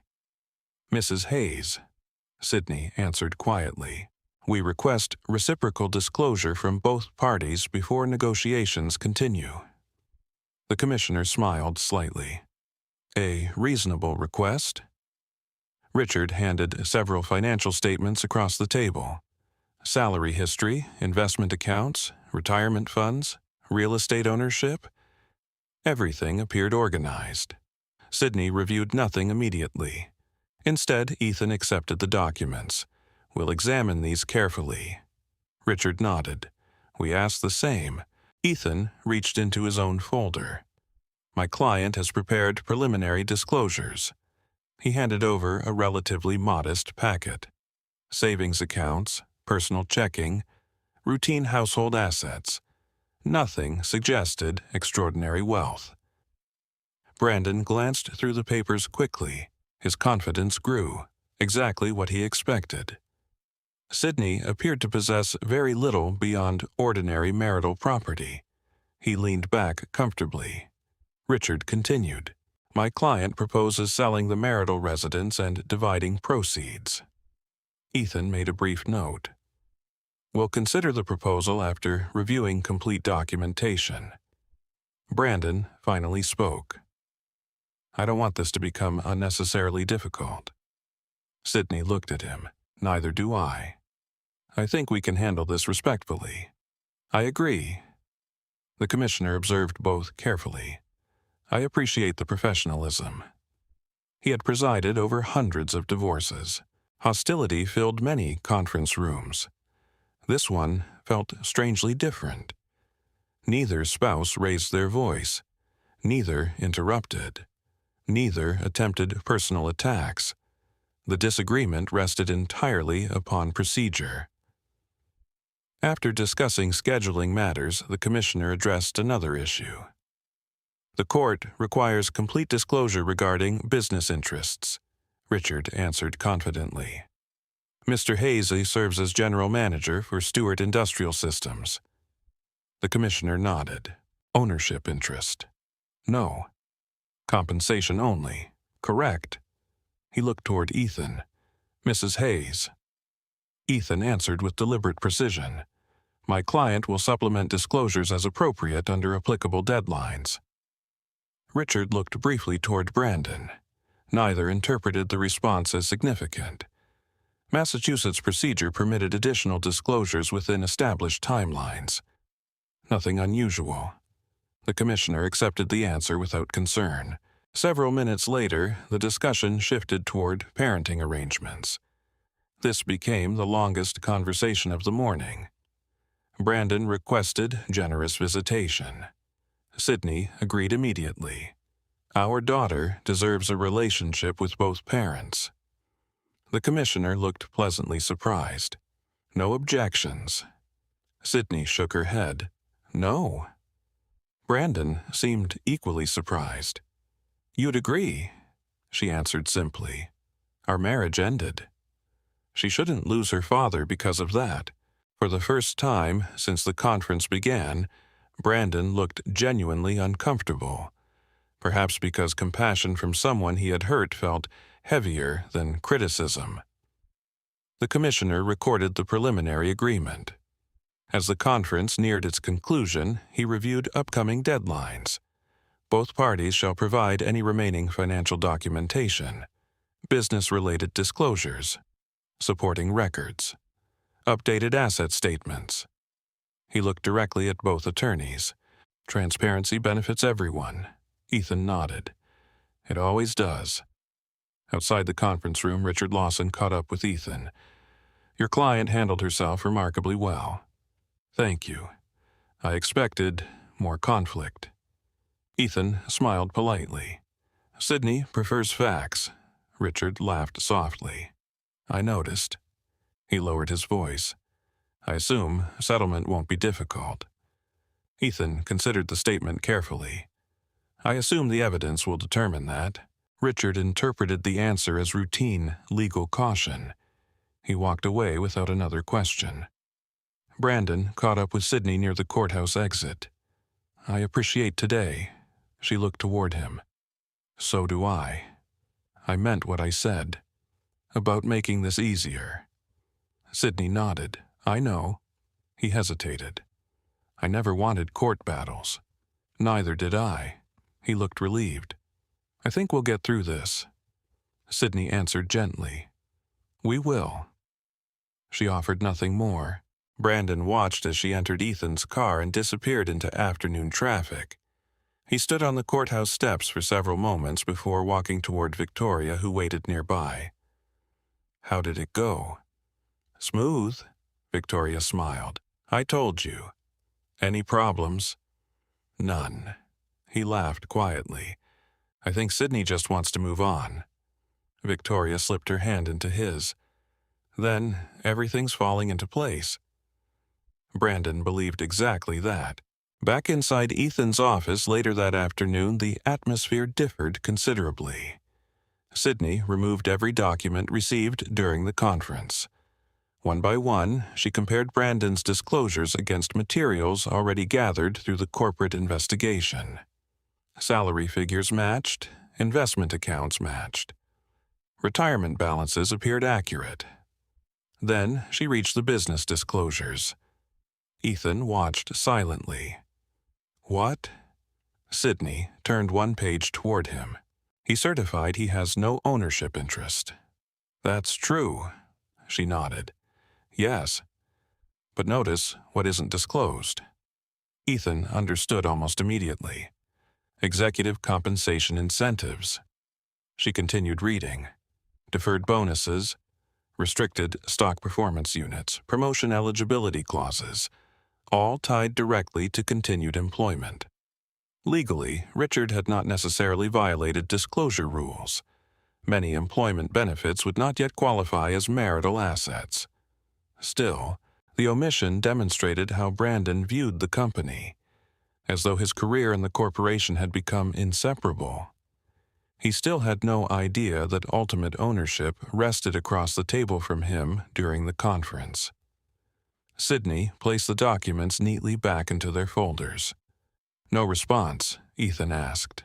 Not yet. The board meets in 3 days. She looked quietly out the office window. The board deserves to see everything before this court does. Ethan nodded. Then tomorrow we deliver the complete investigative record to the audit committee. Sydney stood, exactly as procedure requires. Across Boston, Brandon and Victoria celebrated what they believed had been a successful day. The divorce appeared uncomplicated. The promotion seemed inevitable. The future looked increasingly certain. Neither noticed that while they toasted the next chapter of their lives, another group of professionals, directors, auditors, compliance officers, and legal advisors were preparing for a meeting where every assumption Brandon had built his future upon would soon be tested against hundreds of pages of carefully verified evidence. And unlike optimism, evidence required no confidence to make itself heard. 3 days after the divorce conference, the headquarters of Stewart Holdings stood unusually quiet before sunrise. The building occupied an entire city block in downtown Boston, its glass facade reflecting the first light of morning across the financial district. Employees would not begin arriving for another hour, but security officers, facilities staff, and executive assistants were already preparing for one of the most important meetings of the year, the quarterly meeting of the board of directors. For most executives, it represented an opportunity to present results. For the directors, it represented something more important: oversight, accountability, governance. And this year, unknown to nearly everyone outside the audit committee, another agenda had been quietly added under confidential authority. Governance review. At 7:30 that morning, Brandon Hayes stepped out of the executive elevator carrying a polished leather portfolio. He looked composed, confident. His presentation had been rehearsed dozens of times. Financial performance remained strong. Operational efficiency had improved. Customer retention had exceeded projections. He genuinely believed he had earned every positive outcome he intended to present. Several department managers greeted him warmly. "Morning, Brandon. Good luck today. I think you'll do great." He thanked each of them with the easy confidence of someone expecting good news. Across the lobby, Victoria Collins arrived moments later. She wore a tailored, cream-colored business suit and carried presentation materials for the marketing division. As she approached Brandon, she smiled. "Ready?" He nodded. "As I'll ever be." "You've got this." "I hope so." She lowered her voice. "After today, everything changes." Brandon smiled. "I've been thinking the same thing." Neither noticed several members of the audit committee entering through a private entrance reserved for directors. Their expressions remained unreadable. At precisely 8 o'clock, Margaret Ellis, chair of the board, entered the executive conference room. The room reflected decades of understated corporate tradition. A long walnut table, floor-to-ceiling windows overlooking Boston Harbor. Portraits of former company founders displayed along one wall. No unnecessary decoration. Only history. Directors greeted one another quietly before taking their seats. Audit Committee Chair Robert Sinclair placed a thick confidential folder beside his agenda. He said nothing. At 8:15, executive management was invited inside. Brandon took his usual seat near the center of the table. Victoria sat several places farther down with other department leaders. Routine business began exactly as expected. The chief financial officer reviewed quarterly earnings. Revenue had exceeded expectations. Cash flow remained strong. Debt levels continued declining. Questions from directors focused on long-term capital allocation. Nothing unusual. Next came operational performance. Brandon stood confidently and approached the presentation screen. He spoke clearly, methodically, without hesitation. Production efficiency had increased. Delivery times had improved. Customer satisfaction remained historically high. Directors asked detailed questions. Brandon answered each comfortably.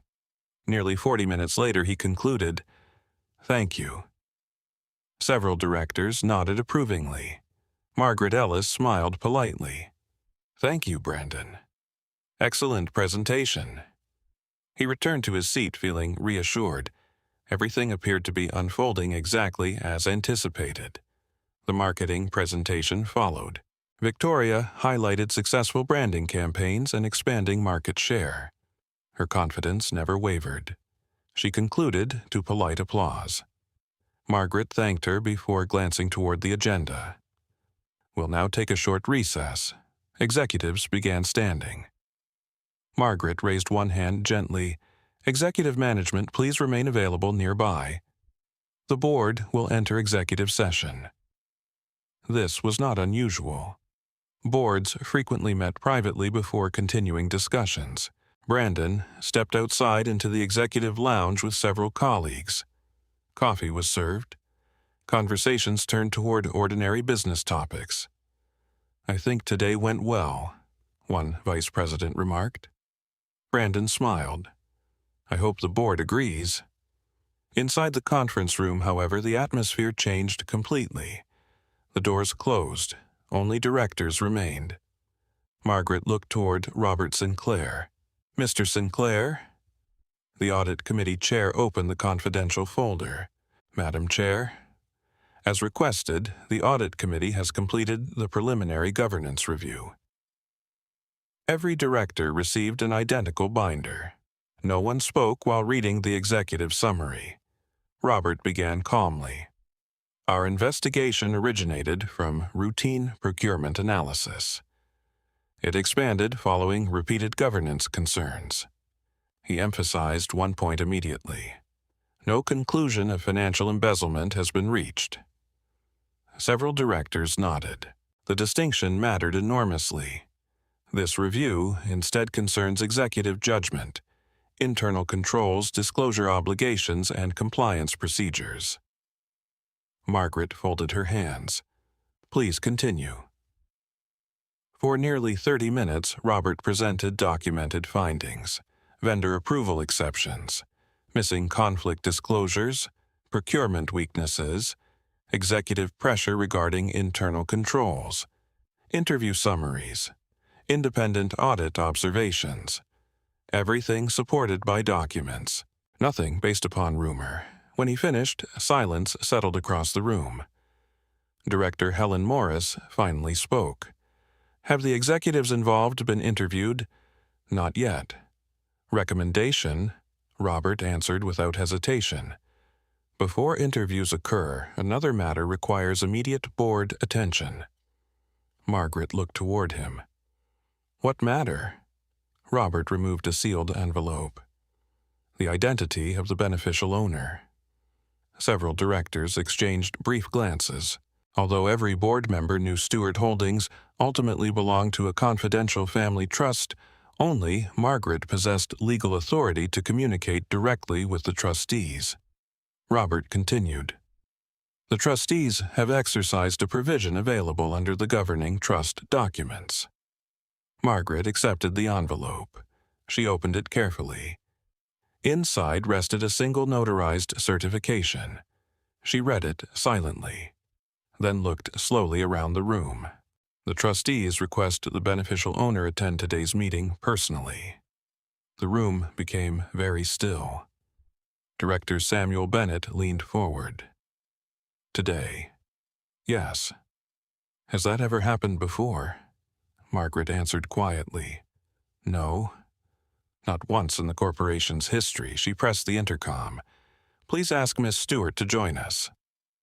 Outside the conference room, Brandon continued discussing operational forecasts with another executive when the executive assistant approached. Mr. Hayes. Yes. The board requests executive management return.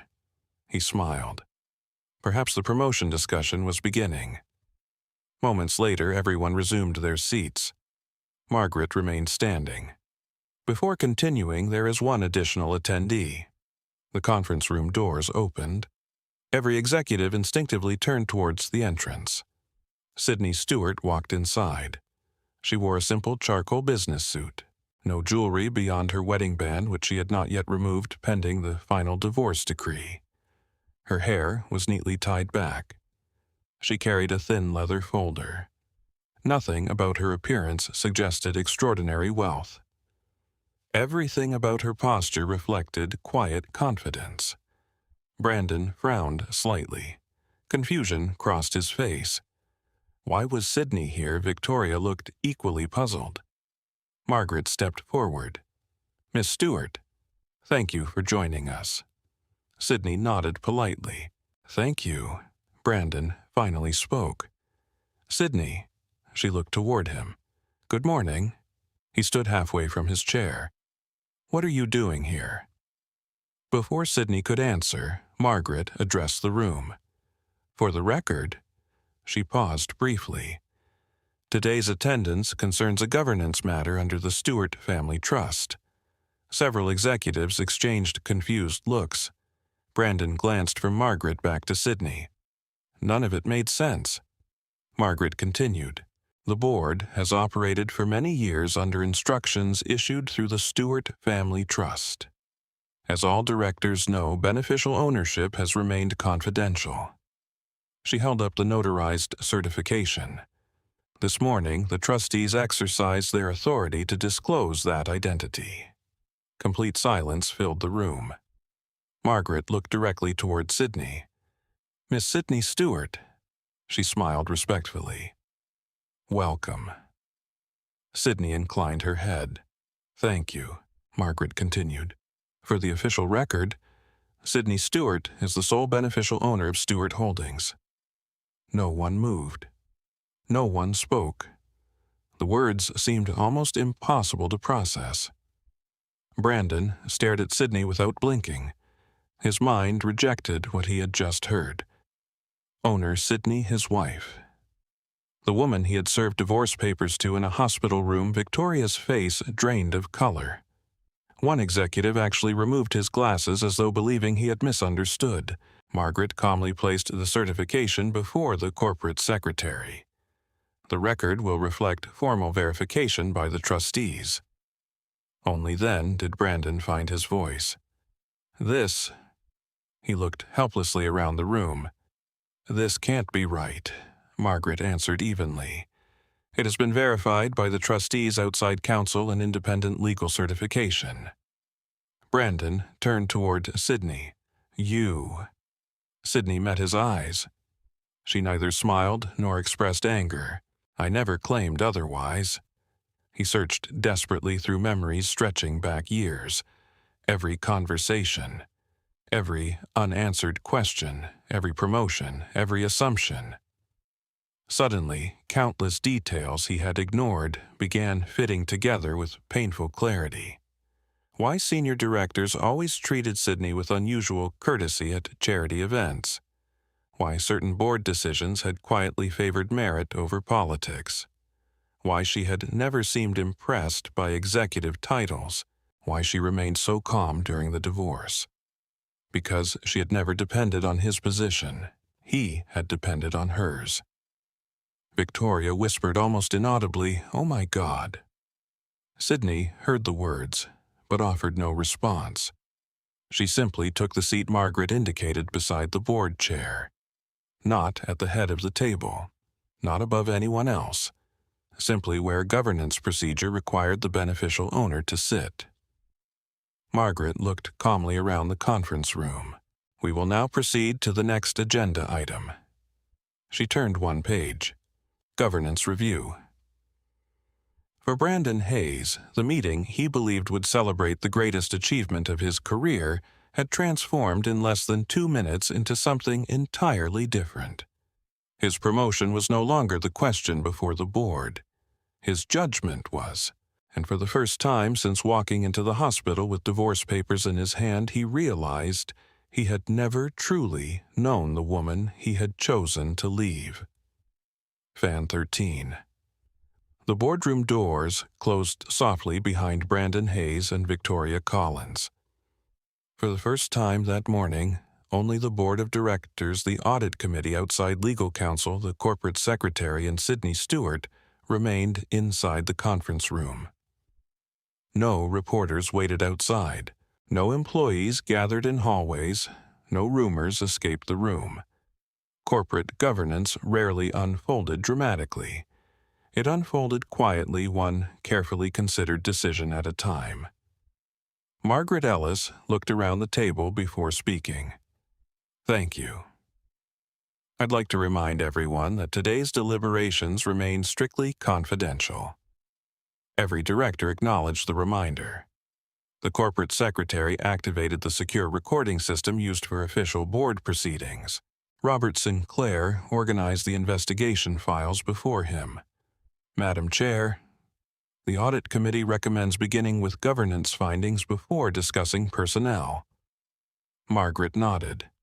"Agreed." She turned towards Sydney. "Miss Stewart, as beneficial owner, you're entitled to participate."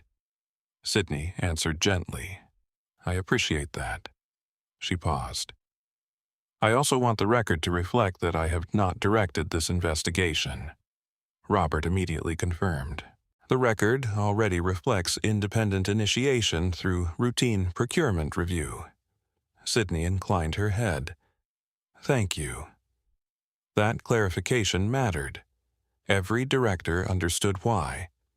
If the investigation appeared driven by a marital dispute, its credibility would immediately suffer. Instead, months of documented procedures clearly demonstrated that ordinary compliance mechanisms had uncovered genuine governance concerns. Director Samuel Bennett spoke first. "I've reviewed every interview." "So have I," Helen Morris added. "The consistency concerns me." Robert opened another folder. "Our investigators reached the same conclusion. The issue isn't one isolated mistake. It's a gradual weakening of governance standards." Margaret looked toward the outside legal advisor retained by the audit committee. Mr. Whitman, Jonathan Whitman, adjusted his glasses. "Based upon the documentation reviewed," he chose his words carefully, "I find no evidence supporting criminal allegations." Several directors nodded. "However," he continued, "I do find repeated departures from internal governance policy. Most importantly, those departures occurred despite executives knowing the policies existed." Director Laura Chen folded her hands. "So, we're discussing judgment." "Precisely," Jonathan replied. "Leadership judgment." Margaret remained silent for several moments. Then she looked toward Sydney. "I'd like your perspective."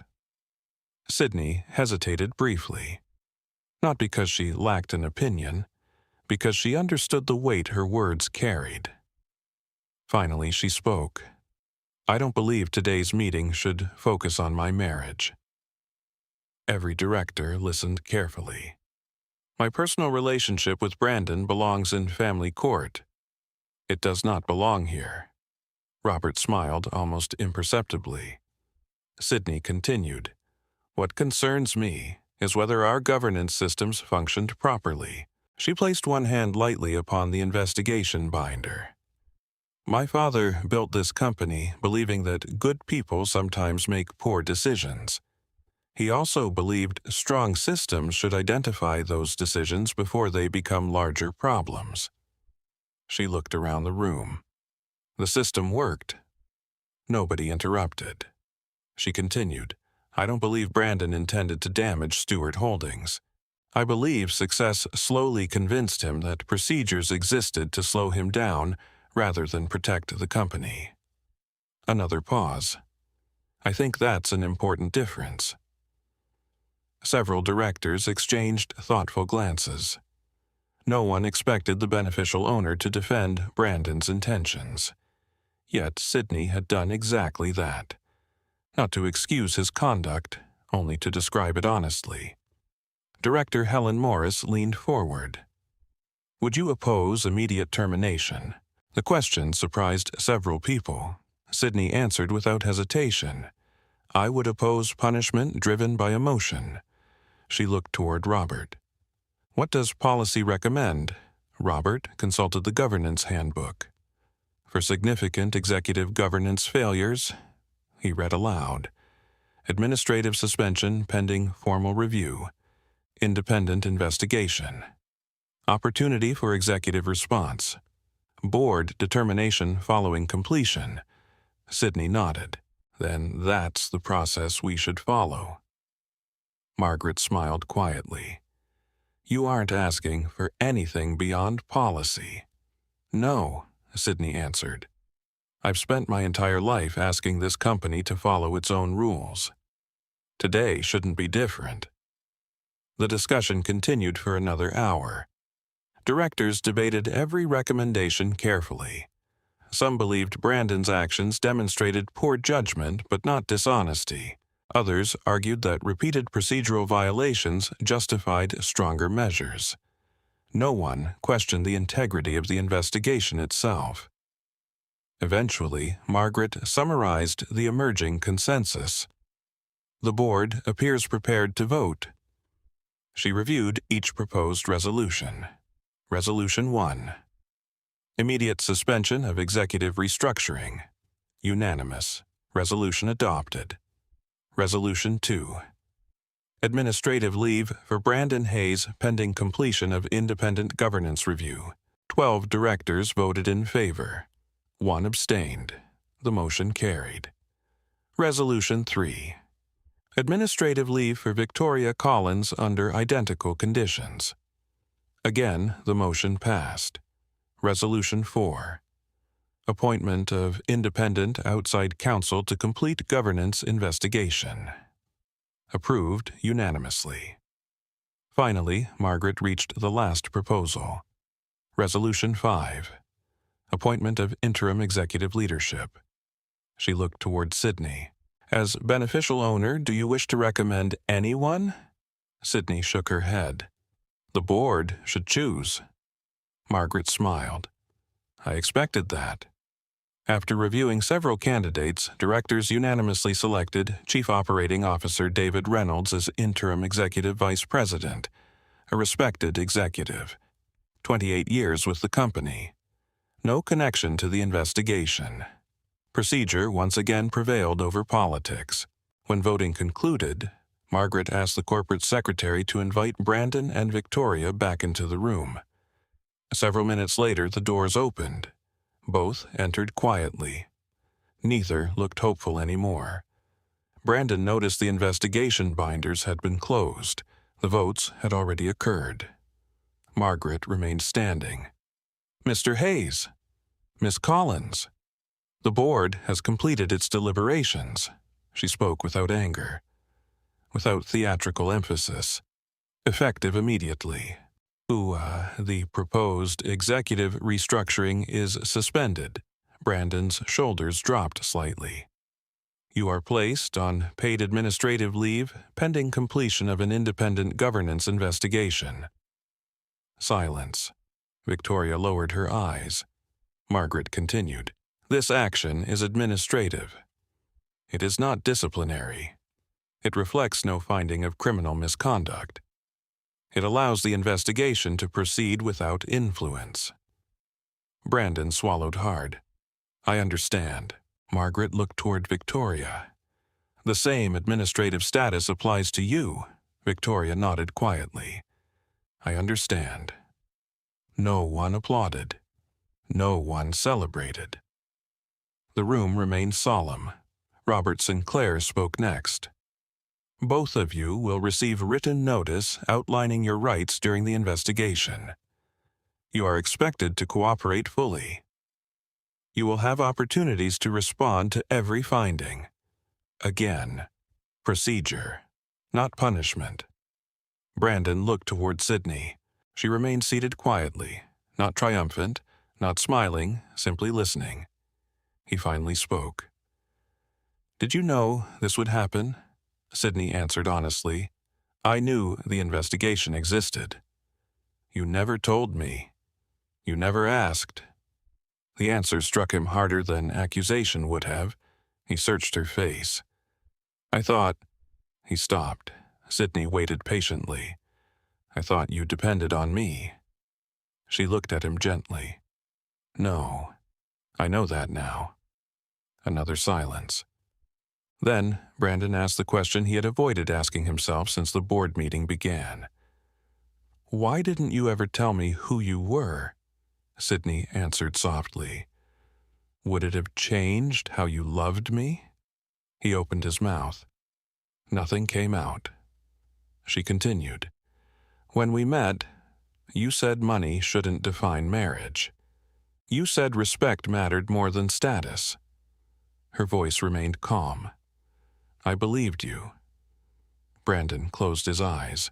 Fragments of conversations from years earlier flooded back into memory.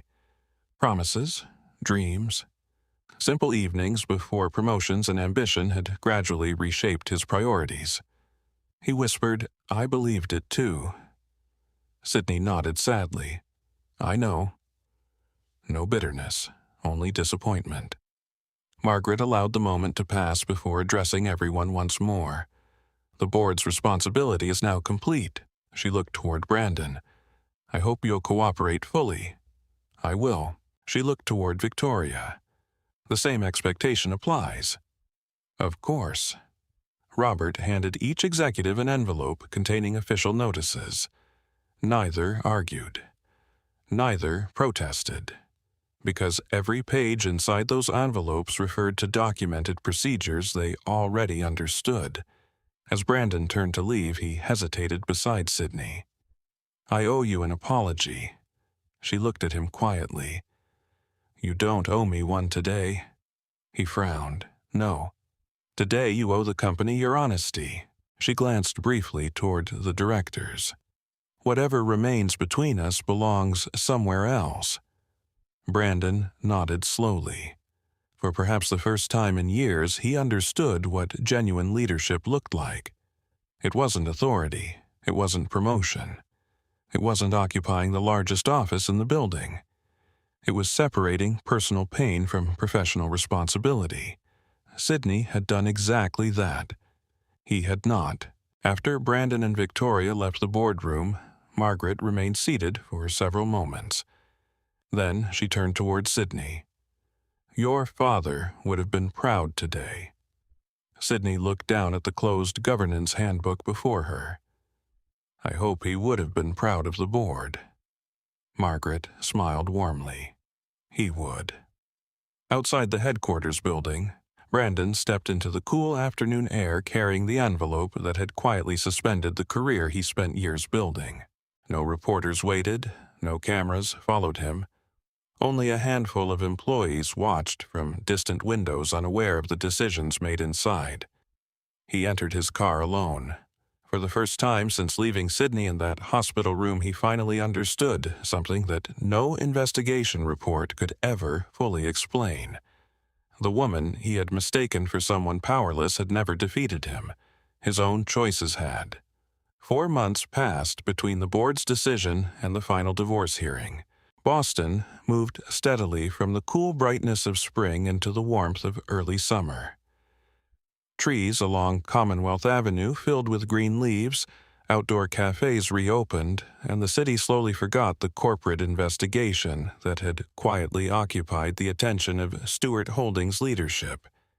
The company never issued dramatic press releases. No sensational headlines appeared.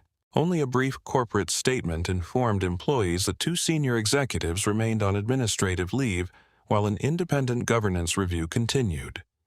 Inside the company, life went on. Projects continued. Factories operated. Customers received their orders. David Reynolds, appointed as interim executive vice president, focused almost exclusively on restoring confidence in the company's internal controls. He reinstated competitive bidding requirements. He required additional procurement oversight. He expanded ethics training across every division. Most employees accepted the changes with relief. Many quietly admitted that decision-making had become more transparent again. Sydney Stewart watched those developments from a distance. She attended only the board meetings required under the trust agreement. She declined interviews. She refused invitations from business magazines that had somehow learned the Stewart family intended to modernize its governance structure. The company should remain the story, she told Margaret Ellis. Not me, Margaret smiled. Your father used to say exactly the same thing. Sydney laughed softly. I know. Her life revolved around something far more important than corporate recognition. Every morning began with her daughter. The little girl had begun smiling whenever Sydney entered the nursery. She recognized her mother's voice. She reached for her whenever she heard footsteps approaching the crib. Those simple moments brought a kind of peace that no boardroom ever could. Meanwhile, Brandon Hayes spent those same months living with consequences he had never imagined. Administrative leave gave him time, far too much time. At first, he believed the independent investigation would quickly clear him. He had not stolen money. He had not falsified financial statements. He had genuinely believed he was acting in the company's best interests. But the investigation asked different questions. Why had he ignored procurement policy? Why had he failed to disclose Victoria's family relationship? Why had he repeatedly pressured managers to bypass governance procedures? One interview after another forced him to revisit decisions he had once considered routine. The investigators remained respectful, professional, patient. They asked no trick questions. They simply placed documents before him. Emails, approval records, meeting minutes, travel reports. Each document carried his own signature. Each email contained his own words. Slowly, Brandon stopped defending every decision. Instead, he began explaining how he had reached them. By the final interview, he quietly admitted something that surprised even himself. I convinced myself results mattered more than process. The lead investigator looked up. Do you still believe that? Brandon stared at the table for several seconds. No. The answer remained in the official transcript. Months earlier, he never would have imagined saying it. Victoria Collins reached similar conclusions during her own interviews. She acknowledged failing to disclose her brother's ownership interest. She admitted assuming that quality work excused procedural shortcuts. The investigators appreciated her honesty. Honesty, however, did not erase governance failures. When the independent review finally concluded, its findings closely matched the audit committee's original concerns. No criminal conduct. No evidence of embezzlement. No fraudulent accounting. Instead, repeated failures of executive judgment. Repeated violations of disclosure policy. Repeated disregard for governance safeguards. The board accepted the report unanimously. Brandon submitted his resignation before disciplinary proceedings became necessary. His resignation letter contained only 3 paragraphs. No excuses, no complaints. Only one sentence stood out. I accept responsibility for the decisions that brought me here. Margaret Ellis read it quietly before placing it inside the corporate records. He finally understands, she said softly. Sydney nodded. I think he does. She felt no satisfaction, only sadness, not because Brandon lost his position, because somewhere along the way the man she had once loved had slowly disappeared long before either of them realized it. The divorce hearing arrived 2 weeks later. Unlike the preliminary conference months earlier, this proceeding would conclude the marriage permanently. Sydney entered the courthouse carrying no large legal binders. Nearly every disputed issue had already been resolved through negotiations between attorneys.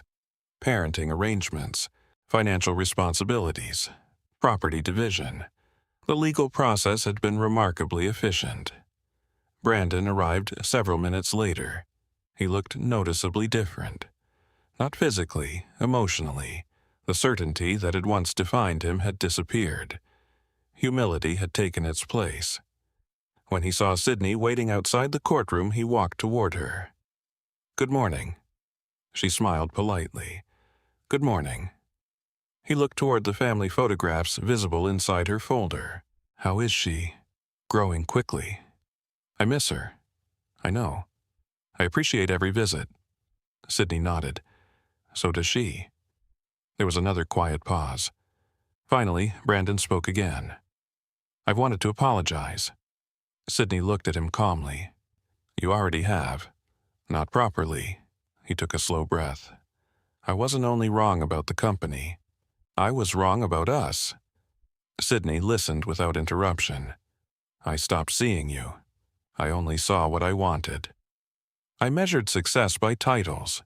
I measured people the same way. His voice remained steady.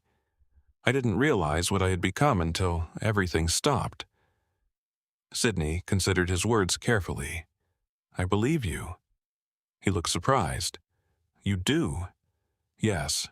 She paused. But believing you doesn't change what happened. He nodded slowly. I know. And it shouldn't. The courtroom doors opened. The bailiff invited everyone inside. The hearing lasted less than an hour. The judge reviewed the negotiated settlement. Parenting responsibilities. Support obligations. Property distribution. Neither party objected. When asked whether additional issues remained unresolved, both attorneys answered no. Finally, the judge addressed Brandon and Sydney directly. Marriage sometimes ends because people stop choosing the same future. He looked at both of them. The court appreciates the respect each of you has shown throughout these proceedings. That observation surprised several attorneys present. Divorce hearings rarely ended with mutual professionalism. The judge signed the final decree. The marriage officially ended. No applause followed. No dramatic speeches. Only the quiet sound of paperwork being organized. Outside the courtroom, Brandon caught up with Sydney one last time. I'll always regret the hospital. Sydney looked toward the courthouse steps where sunlight filled the afternoon. I know. I can't change it. No. He lowered his eyes.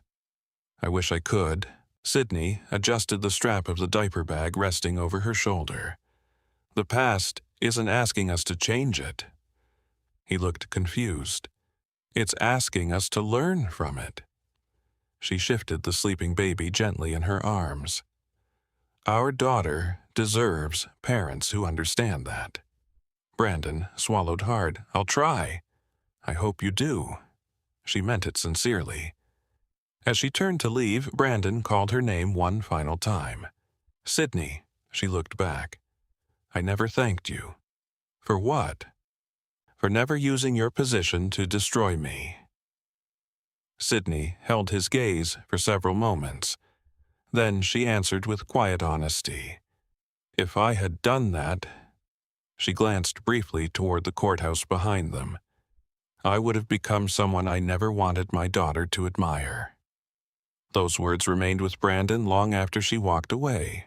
He watched her disappear into the afternoon crowd, carrying their daughter with the same quiet confidence she had shown throughout every stage of the legal process. She had never sought revenge. She had never humiliated him publicly. She had never demanded that the board punish him because of their marriage. She had simply trusted that evidence law and proper procedure would accomplish what anger never could. As Brandon stood alone on the courthouse steps, he understood that losing his marriage had not been the greatest consequence of his choices. The greater loss had been realizing far too late the true value of the woman he had failed to appreciate while she was still standing beside him. And somewhere across the city, inside the headquarters of Stewart Holdings, preparations quietly began for the first board meeting of a new chapter, one built not upon ambition alone, but upon the principle that Sydney Stewart had protected from the very beginning. That principle was simple. Integrity was never measured by what people could legally do. It was measured by what they chose to do when no one believed they were being watched. Nearly 1 year after Brandon Hayes walked into a hospital room carrying divorce papers, Stewart Holdings looked remarkably different. The company's annual shareholders report showed stable growth across every major division. Revenue had increased modestly. Operating margins remained healthy.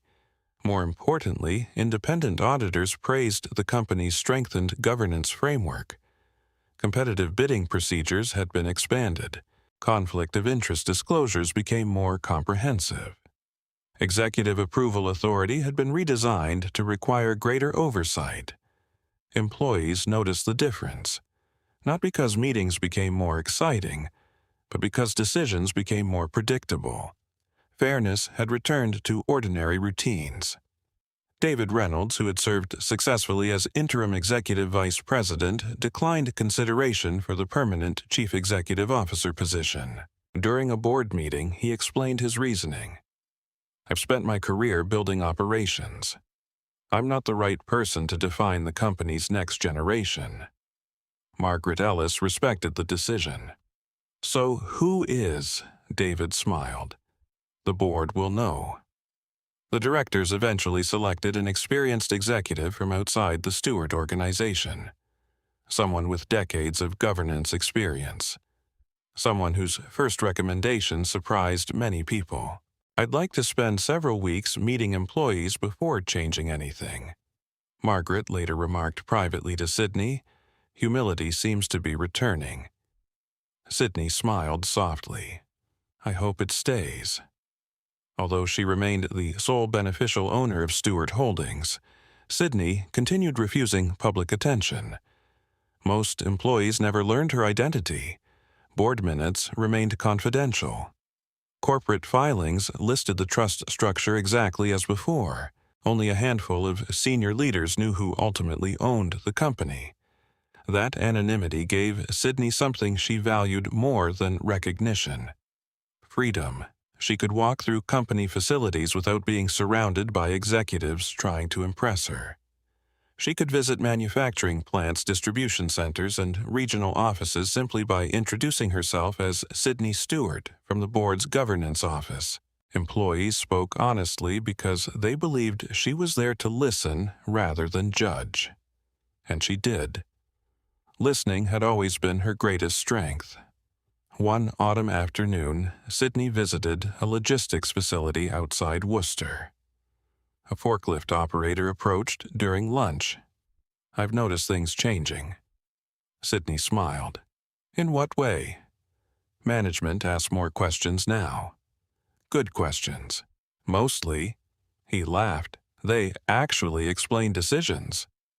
Sydney thanked him.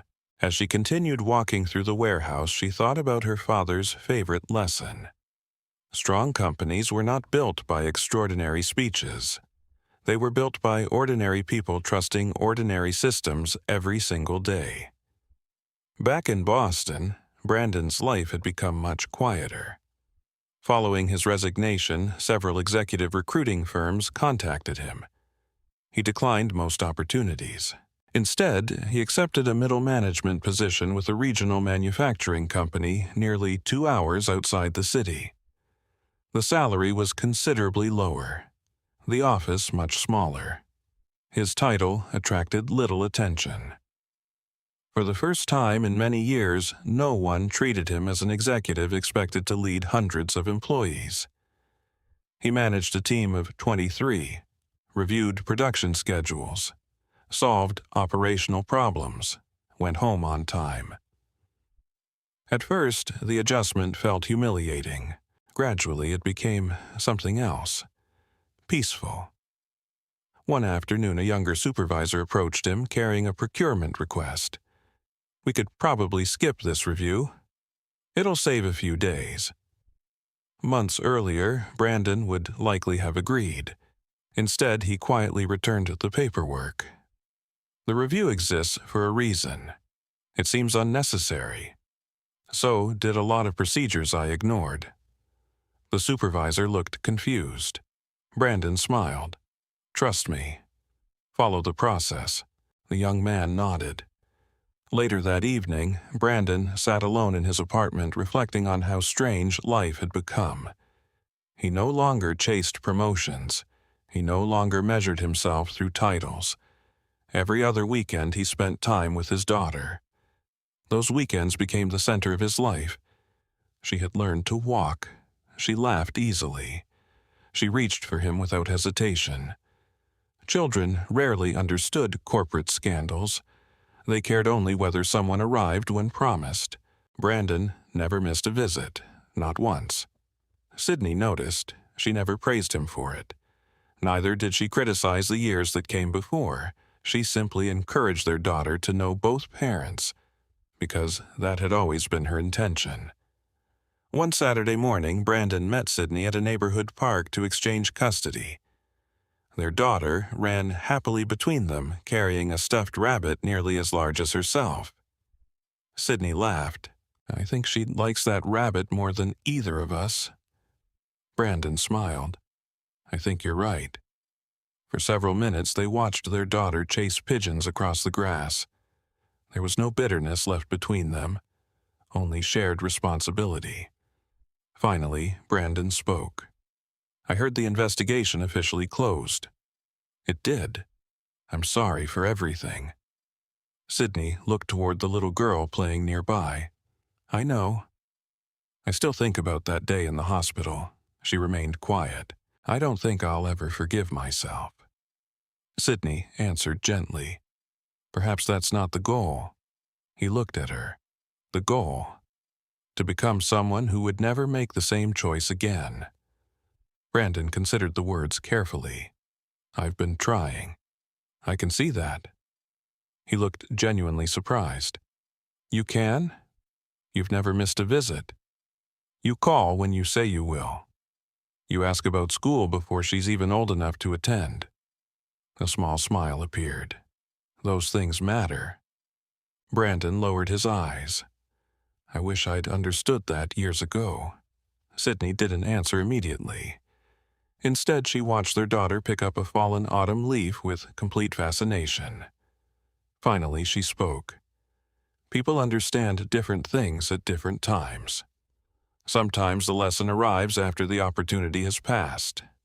He nodded. "I suppose that's true." Before leaving, Brandon asked one final question that had remained with him for almost a year. "Can I ask you something?" "Of course." "When you signed the acknowledgement of the divorce papers in the hospital," he hesitated. "Were you already planning everything?" Sydney smiled sadly. "No, you weren't. I was planning almost nothing." "Then why were you so calm?" She looked toward the trees moving gently in the wind. "Because anger has never changed a document." She met his eyes. "And panic has never improved a legal process. I knew the truth already existed. I just had to give it time." Brandon stood silently. For months he had imagined Sydney secretly orchestrating his downfall. Now he finally understood. She hadn't orchestrated anything. She had simply refused to interfere with the truth. As the afternoon drew to a close, Sydney lifted their daughter into her arms.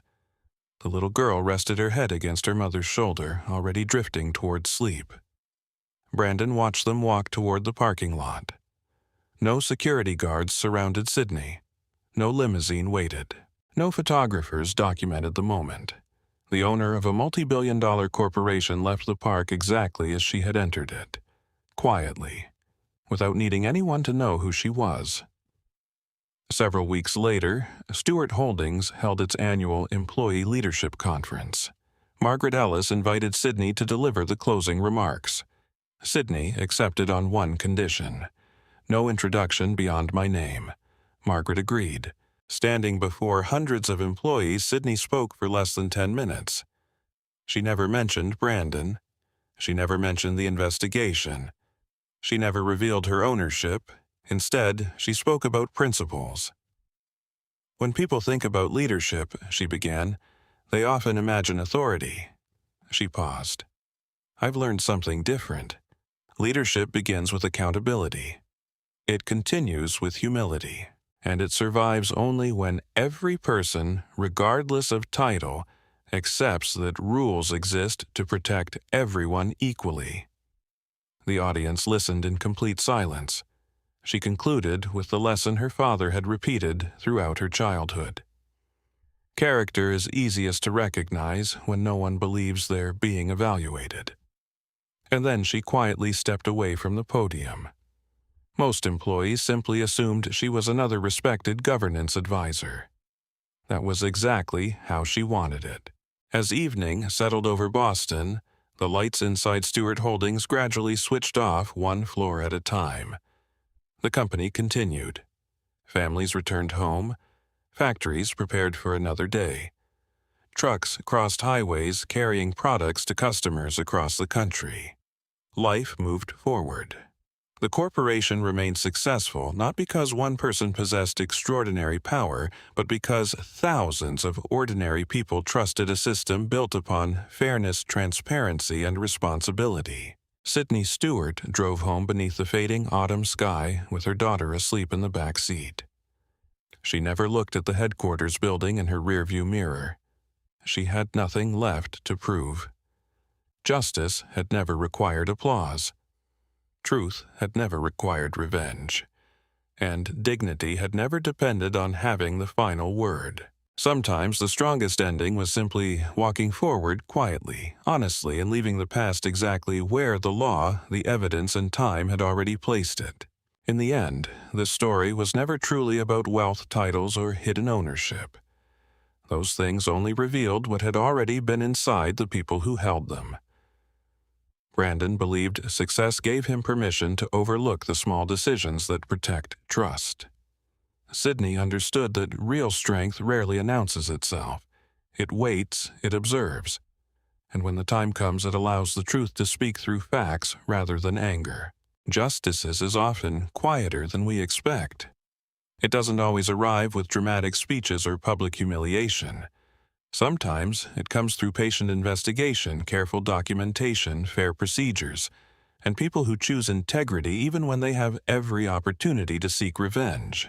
If Sydney's journey left you reflecting on the meaning of dignity, resilience, and accountability, we'd love to hear your thoughts. Share where you're watching from and what part of her story stayed with you the longest. Your perspective may encourage someone else facing a difficult season. And if stories about quiet courage, legal justice, and the strength of character resonate with you, consider liking this video and subscribing to the channel. Thank you for spending your time with us, and we hope you'll join us again for the next story.